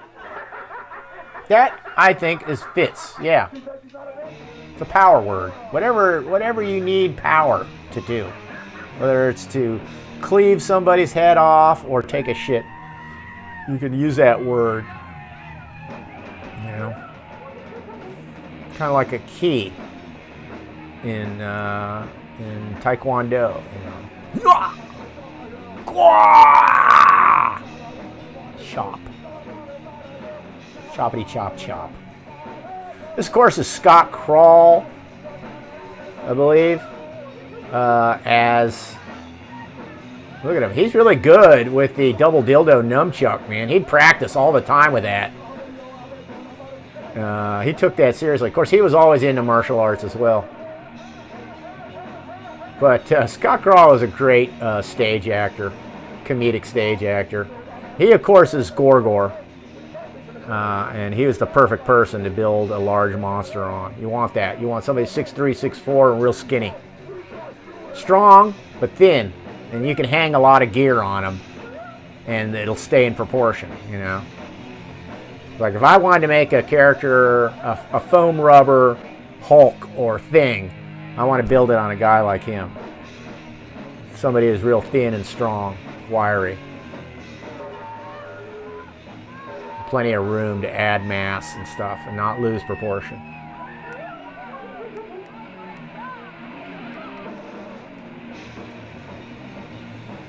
So this character, Bad Biker Bitch, was based on the girlfriend I pointed out in the previous show, last week's show, from the dairy, who went out with Chuck Varga for a while. I won't say her name, but she's a hefty girl. She had the big tits and the big ass, but she was also really, really demanding and assertive. And the relationship between her and Chuck didn't last long because of that, you know. So Chuck used to talk about her, you know, quite a bit.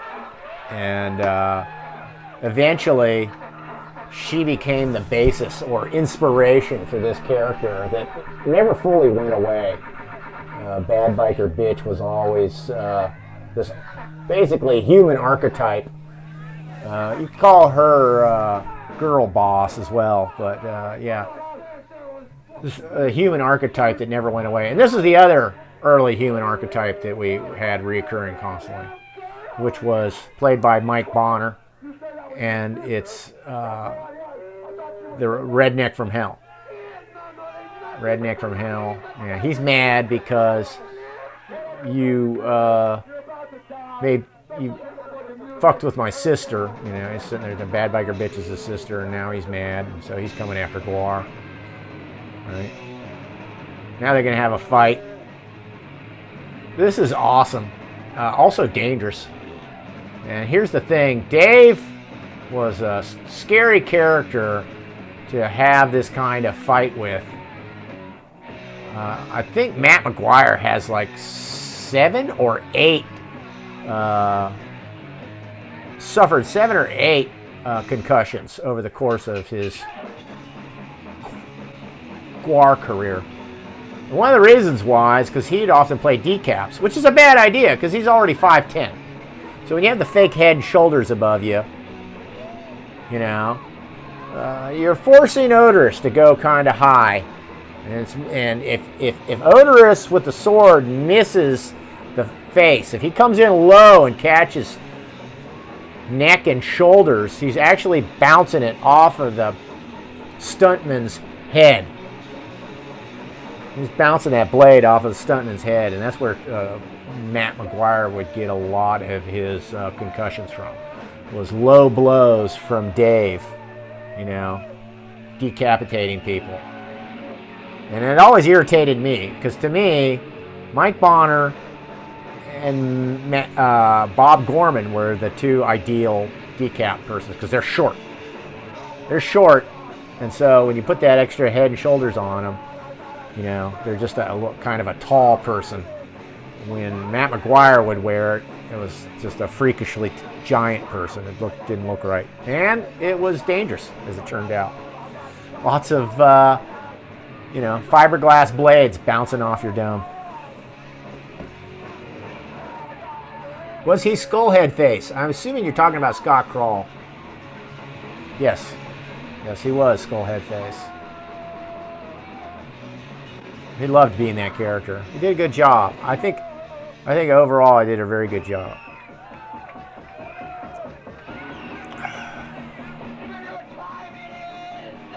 I love that tour. That tour is great. And I've got some live shows of that. I'm sure I can find at least a few. One of them. It's worth watching and talking about it, because the Skullhead Face tour really had a lot of great elements to it. Had a lot of great monsters. Had Flesh Column and Cardinal Sin. And of course it had Skullhead Face in it. And the aliens. And that was conceptually one of my favorite tours that GWAR ever put on.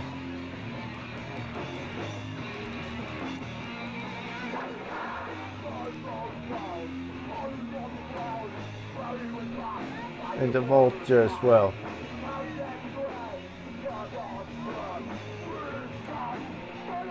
Time for Death was one of the first songs Dave wrote as part of the second group of songs that would become with alternatives. And they did a demo with the alternatives, and this was one of the songs that was done with them. But they just decided to re-record the song for the Hello album with the Hello lineup. I gotta say, it's a good song, but it never got due justice, I think. You know, because the musicianship and the recording, production quality wasn't what it should have been when this song was recorded, you know. Needs to be a little more up tempo. There's different versions. Sometimes it's at different tempos. Slightly faster is that.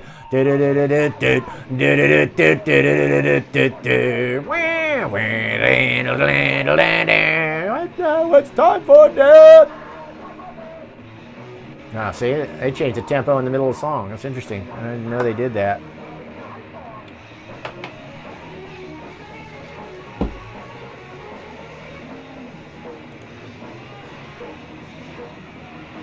I've fallen behind on Rumble. I'm sorry. Microfiche. Well, they had a book. They had to show you where to look into the microfiche. You're talking about finding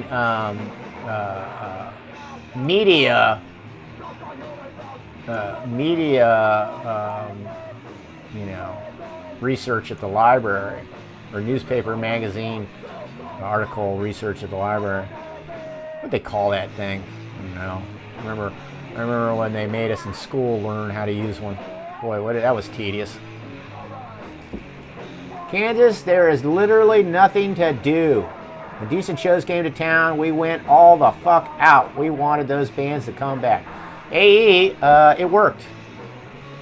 It worked. And that's why the Outhouse had a legendary rep. Legendary rep. I mean, Blondie knew about it.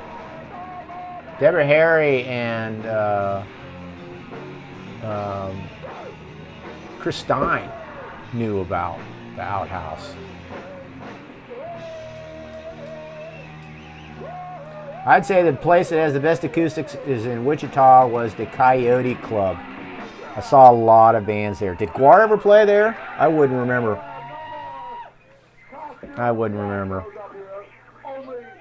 Of course, I kind of stopped touring in '95. I did off and on a couple, 2008 and some other stuff, but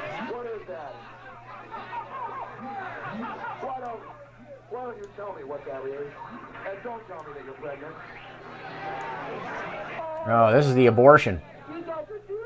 This is us upsetting people. It's the kind of stuff that not everybody thought was funny. Dave loved to kill children. He was really into infanticide. I think because he was always worried that one of the, the way Brad saw it, he was always worried about the other band members getting girlfriends pregnant and having to miss tour time, which is sort of what happened, both with Mike Dirks and Brad Roberts. They both ended up getting married early. It's like, why would you get married while you're in a rock band? What the fuck, man? I never understand that. It's the same thing with sports stars. It's like you're about to go into a career that will make you a pussy magnet, and even if you don't want to indulge or cheat, you're sort of putting your wife through a lot of stress just knowing that you're a pussy magnet, Just stupid. It's like, it won't be long. You'll be able to do this for a few years, and then you get married. Whatever. So those early years, the 90s, it was definitely, I can't tour for this period of time till the baby comes or something like that. Not against kids, love having kids. I just think it's just like, you're in not even a well-established band. You're in just a struggling band. You owe it to the other members to, be committed or get out of it, It's not the life of luxury. It's not like they could just hire a session musician easily, to do it.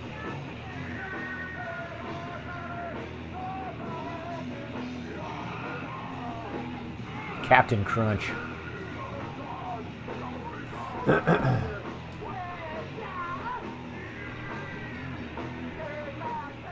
I'd say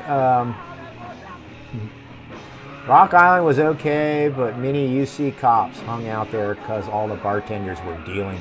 So there's another club, I assume, in that area.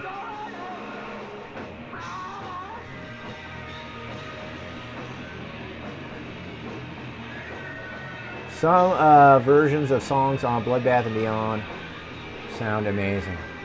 Thanks. Some. Just that one album. No, I agree with you.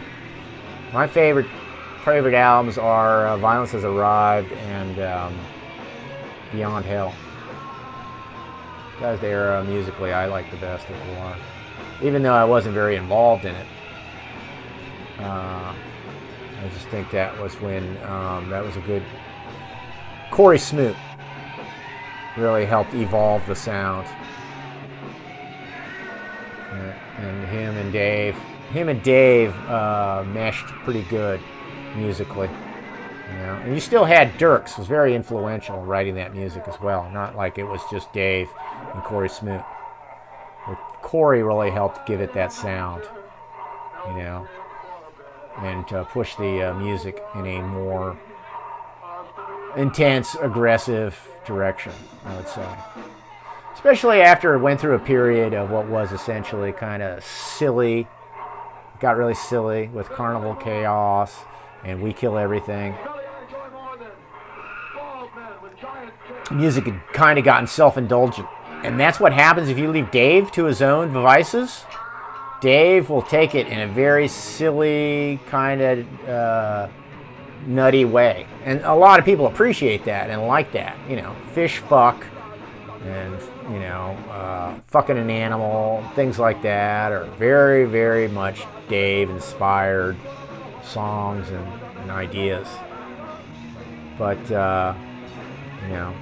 when he's laying lyrics on top of somebody else's melodies, you know, I think that's overall when he's best. He wrote some good songs on his own, no mistake about that. Sick of You would be one of those.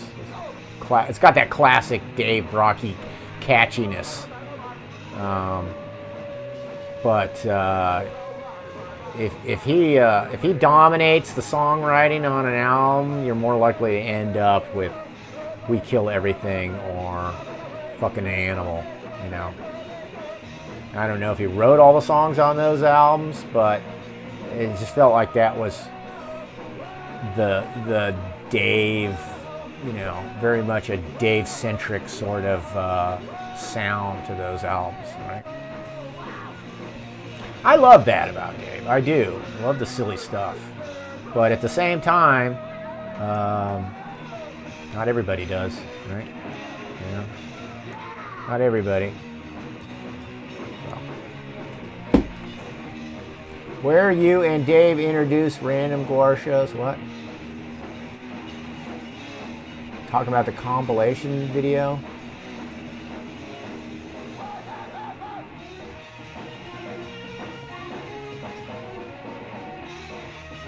I like that mad, self-depreciating clown, and clown like that clown, like Idiocracy of Dave's great work. That was what Dave was all about. He was about into absurdism, especially. He loved absurdism. He was very inspired by Monty Python. Heavily influenced by Monty Python and early Steve Martin. We'll listen to those early Steve Martin stand-up albums, like Get Small, and, you know, things like that. Dave took a lot of inspiration. Think of, when you think of Oderus Urungus, you should think of Steve Martin playing a barbarian. He's, you know, more or less in a lot of ways. He's playing the character straight, but yet at the same time he's got one eye kind of winking at the audience. And that's kind of what Steve Martin did. Steve Martin wasn't your conventional stand-up comedian. He was doing a act. He was acting as though he was acting like he was a stand-up comedian. He was doing a parody, a very sarcastic, satirical parody of what stand-up comedians are or can be, right? And that's what Dave was doing. He was doing a very sarcastic, satirical take on a heavy metal lead singer, right? What if Steve Martin was pretending to be Gene Simmons? And you get Oderus, I think, more or less. Got a condo made of Stona. The Jerk is a classic. Dave Love, he memorized that first album. Memorized it. And whenever Dave's going into that, hey, he's doing Steve Martin. Whenever he's giving that sarcastic, fake inflected enthusiasm, he's doing Steve Martin. It's you know, other people don't realize it, but you know, if you know Dave and seen him develop as an artist and know what he was into, you could totally see it. You know? Oh, there you go. That explains the. There's the introduction. So we had two technos at this point, and I was trying to get rid of the. Pretty boy look, and so I made myself more ghoulish looking. It's kind of a Klaus Nomi thing. It wouldn't be short afterwards where I would eventually convert over to a hammer. My next step was to convert to a hammer hand. And a terrible singer, though. God, I'm a terrible singer. I'd convert to a hammer and put on the, you know, the Bozo Destructo clown face that I have now.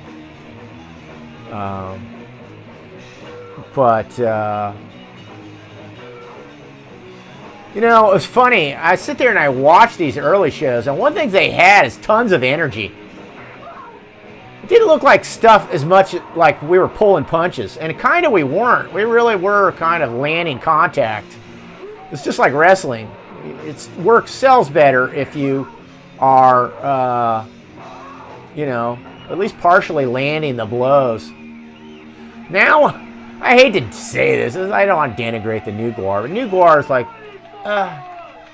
stuff, you know. Everybody's old, and they're worried that they're not telegraphing the blow enough, that the other person won't be able to react in time to get out of the way or take it. So it's all, we were doing, you know, this stuff on video. We're doing flying double leg kicks and shit at times, you know. And we got hurt. That was that was the price. Doing good shows. I mean, everybody else is getting hurt in the pit. You know, you got to commit. We committed. There's nothing we weren't committed to doing. No matter how cold it was, how small the stage was, how crowded it was, no matter how sick you were. Yeah, you got the flu? Too bad.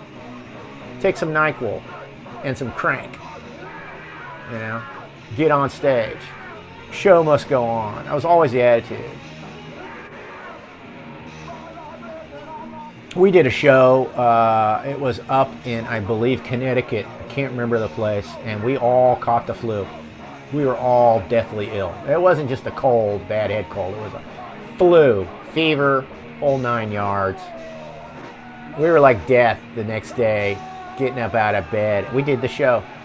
We did the show. We drove on this cold van all the way back to Richmond. We got pulled over by cops. We made them sit on the cold outdoors, outside, you know, sick as dogs. Didn't matter. Show always goes on. Definitely the hardest working band in showbiz, because everybody had to double up and do more than just be a musician, you know. There's a lot of gear. A lot of goddamn gear to load and unload. Who got hurt the worst? Well, you just missed it, Gert, in that I was saying Matt McGuire had, I think, 7 or 8 concussions. He was a magnet for concussions. I got hurt the least. I feel blessed by God. I got hurt the least. I never got it. The only time I got hurt was 2009 European tour. And I was in the back as we unloaded the heaviest crate, and we had no, our tailgate, automatic tailgate wasn't working. And when the last part of that super heavy crate rolled off and I had a handle, it jerked me over. Oh. It was hundreds and hundreds of pounds. And I was trying to resist, you know, to make sure that it didn't hit the ground hard and break those casters. And it jerked me over and wrenched my back. And it took, I'm thinking, 2 years or more to finally get for my back to repair itself. I spent a lot of money. I went to chiropractors, all kinds of shit, man. Sucks. And I had that sciatic nerve pain at the same time. And this is while I was with my my brand new kid. So I'd carry him around, try to carry him around, and it just act up even worse. And the pain, the sciatic nerve pain that went down the leg was so bad at times. I said, oh, now I understand why people can become suicidal. I now got a small understanding why people can become drug addicted or suicidal in a situation like this. It sucked. But, you know, it didn't last that long. I got through it. The way I learned to get through it, wrap yourself, wear a good back brace, and don't bend over. Just don't. Don't ever bend over until it's all gone, until it's all fixed. And then you only do it as little as possible, with as good as form as possible.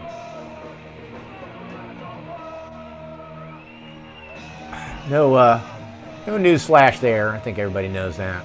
I found out though through that, the chiropractors in that situation are bullshit. They can't do fucking Jackal. I end up spending $1,600 on chiropractic visits, and they didn't do jack shit. It's a pulled muscle. Chiropractors are good for realigning bones. My bones weren't out of, my bones weren't out of alignment. My spine, my vertebrae weren't out of alignment. It was just one of those muscles connecting the pelvis to the back. Just probably got torn, stretched, whatever. And the only way you fix that is you don't use it, and it heals. But that was the worst that ever happened to me. Like I said, Matt McGuire, he got injured a lot. Danielle was one of the people that was injuring a lot of people, too. She had unerring ability to kick people in the balls, no matter what kind of costume you had on. She'd find your balls, kick you there. She wanted to make it convincing, right? Try to make it close. And she made it close, all right. I think chiropractors do more harm than good. Gert W., if it's a torn muscle, yes. Because they're sitting there, they're wrenching you around, That's not what you need. You need to be immobilized. You need hot and cold press and immobilization. And it's just got to be that way for months. And then you'll heal. Can't be twisting people around. That stupid dildo gun they have. They're going along the nerve like that's going to fix anything. It's not. It's not. Well, looks like they like the show. They want an encore. No surprise. They knew we poured our heart and soul into that cacophony. They like it. Rice, rest, ice, compression, and elevation. Yeah, that's it. That's it. Anti-inflammatory steroids are a miracle in that situation, Sleazy. Thanks, Ron Paul. One thing I don't like is drugs. Muscle relaxants and stuff like that. I don't like drugs. Because it's too easy to become habit forming. You rely on it for the pain. Other than aspirin, Tylenol, ibuprofen, and Bengay. Bengay. Most inappropriate name for an ointment ever. That's back in the day.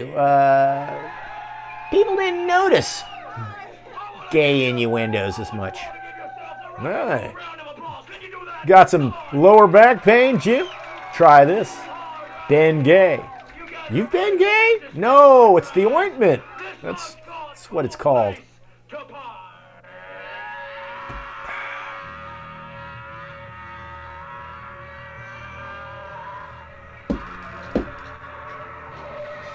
I already smoke enough weed. I don't need painkiller addiction on top of it. I'm right there with you. CBCs and THCs are probably one of your better pain relievers.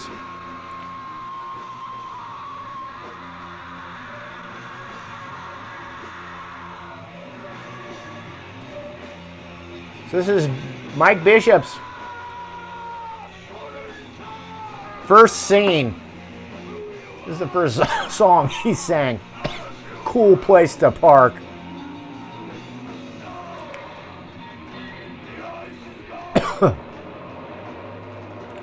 Now we travel on. You like mushrooms, Sleazy? Says Baba Booey. I haven't thought about them in a long time. I've noticed that there's places selling legal mushrooms online. Somebody steered me to one of the websites. I couldn't believe it. Like, what the fuck? You could buy psilocybin mushrooms online legally? Crazy, man. But no, I definitely had some good psilocybin trips. I don't feel like I want to do any psychedelics anymore, though. Been there, done that. I was always of the understanding that, psychedelics never cause permanent damage. And then I saw some people who were permanently damaged by psychedelics. Yeah, admittedly, they became abusive of it, right? Did it a lot. But still, it changed them mentally, permanently. It's disturbing. They're never the same.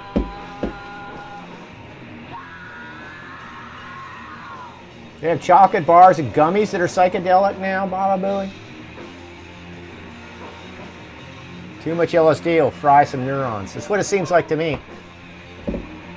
We had this one guy who used to meet us on in the West Coast. I won't use his name or even a location. But he was infamous for having the best acid, and a lot of it, when he would hook up with a band. And that's one of the reasons why bands become drug addicted, is because people who like the band think that the best way to meet the band and hang out with the band is to offer the band drugs. And the reason why they think this is because it usually works. They're correct. Yeah. It's one of the best ways to get backstage. Especially if it's good, expensive drugs. This guy had acid. He had liquid acid and he had blotter acid. One time, he had this liquid acid. He was droppering it, dispensing it to the different members. Dave was a drug sponge. Dave could do massive amounts of LSD. He'd trip out for 2 days. Just completely lose it, and you know, it was one of those people, Lord of Chaos. It was like he was able to, you know, function. I'm more anal retentive, so add a certain amount of micage, then I get really upset. You know, I'm if the situation isn't super cool, you know, I'm likely to start going into my own head and freaking out. Dave was, he was an LSD sponge. He could do any amount and just go into a fucking wilding, you know, out in the city, disappear for 2 days and come back and just like, yeah, this is awesome, you know. Not only survive, but thrive is what it seemed like. But anyhow, this guy's got eyedropper fulls and he's squirting. And the one that hit Danielle's tongue was a massive amount. Well, I should have her on the show. I'll get her to tell the story. But needless to say, or maybe I do need to say it, she ended up naked, and we had to go find her in the city. It was Huntington Beach. I think it was around Huntington Beach, LA. You know how LA is. Nothing is really LA, and everything is LA because it's just a gigantic county. But there's all these places in it that people refer to, and it might as well be a different town because it's fucking so huge. But so she takes that second acid dropper, and it was this big stream. Everybody remembers reporting this. Is that she's going around, he's dispensing this on the tongues of the different GWAR members. I didn't do any. Well, I don't know why I wasn't interested. I'm glad I didn't. You got somebody else dispensing the acid. You're taking your chances. Fucking blotter, you know, I'll take one. Oh, that's pretty strong. I'll take 2 or 3. You got somebody just guessing. Each drop is a equivalent of a blotter or more. You're gonna, yeah, you're taking a chance as well. Yale flipped out. She ended up nude and almost homeless. She's lucky something really bad didn't happen to her. We managed to fetch her and get her back. But the other acid trip story was this guy, same guy. He's hanging out with us, and sometimes he'd hang with us and go to some of the shows because he was like a friend. And he'd serve as a free roadie, which we were not against. It's always nice. A person willing to feed themselves and just wants to hang out with a band and does help out and work with load in and stuff like that. Yeah, that's cool. So anyways, he's on the tour bus, and we're about to cross over into Canada. And he's going with us. And all of a sudden, you know, the report goes down, hey, we're going to get searched. You got any drugs? You need to get rid of them. And the drugs had already been removed, I guess. And then, for some reason, maybe he didn't know or he didn't get the word. But anyways, we're now at the border. And he realizes he's got all this blotter. He's got and so he crams like some absurd amount, like 2 sheets of blotter in his mouth. And then, you know, goes through the interrogation the whole time. And he doesn't change his demeanor because he's always the same. He's like he's tweaking. Just super like nice, but super intense and sweaty, you know.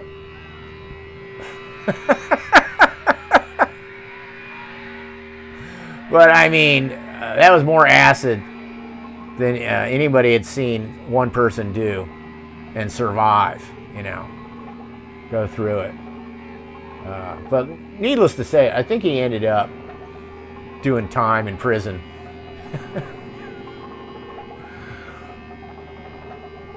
Nice guy, though, you know, but yeah. Maybe that's why I stopped doing acid. I didn't do much acid after that. Pretty sure. Pretty sure I didn't do any acid after that.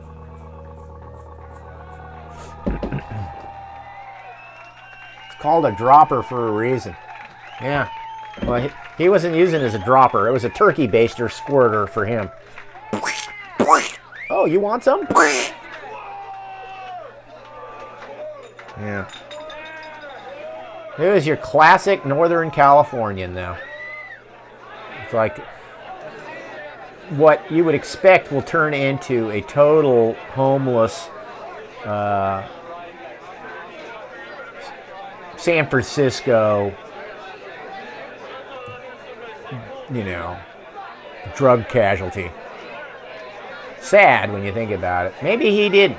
Maybe he turned it around somewhere, but I have a tendency to doubt it. Well, there's the end of the show. I managed to talk through it and tell some interesting yarns and make you forget about the incredible noise. I hope I wasn't too loud. It looks like I'm redlining a lot. Strychnine is what makes you speed on acid, says iHawk. Fuck. If you do straight acid, you're speeding anyways. Even pure. LSD, 20, you know, 25.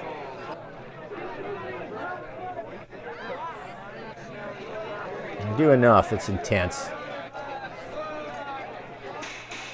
It is intense. Yeah, the strychnine is really can mess you up. Then again, other bad shit gets mixed in. Would stick to shrooms, says Bling Django. Well, the guy I knew who had the mental breakdown and got institutionalized was abusing mushrooms. The mushrooms will do it too. Any kind of psychedelic can do that. It can burn through some neurons, man. This is some after show punk rock. What? Look at them, they're all covered with blood. Post GWAR show. Hey, can I beatbox for the camera? Hey, Bob. No. What a great doc, huh? It's a really great slice of the GWAR experience, you know, from the fan point of view. What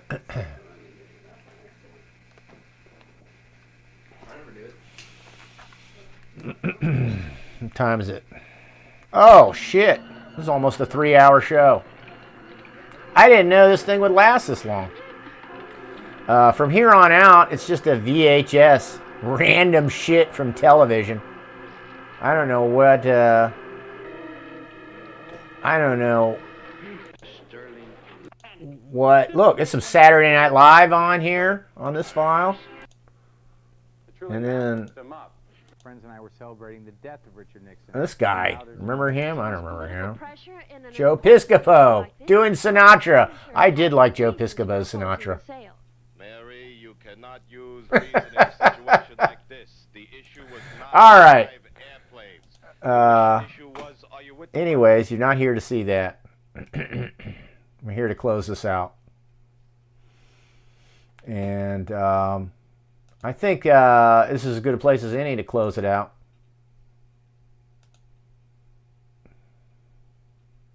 We touched on a Hello Show. I think that, I'll keep revisiting different eras, because as I, come across other stuff to look at, and or when I get people to be part of, to do interviews with me, like Chuck and Delaney and Danielle, people like that.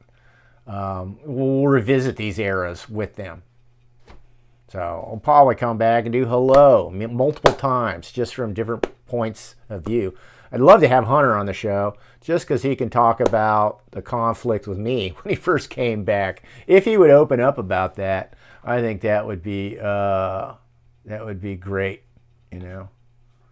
because to me it's all water under the bridge. Hunter probably still partially hates me, but I'll always love him. Just the way it is. Of course, he's had animosity for Dave as well.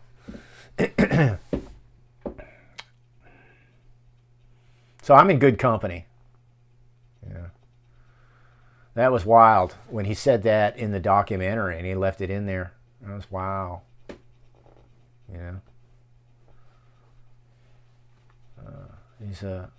He tells it like it is, man.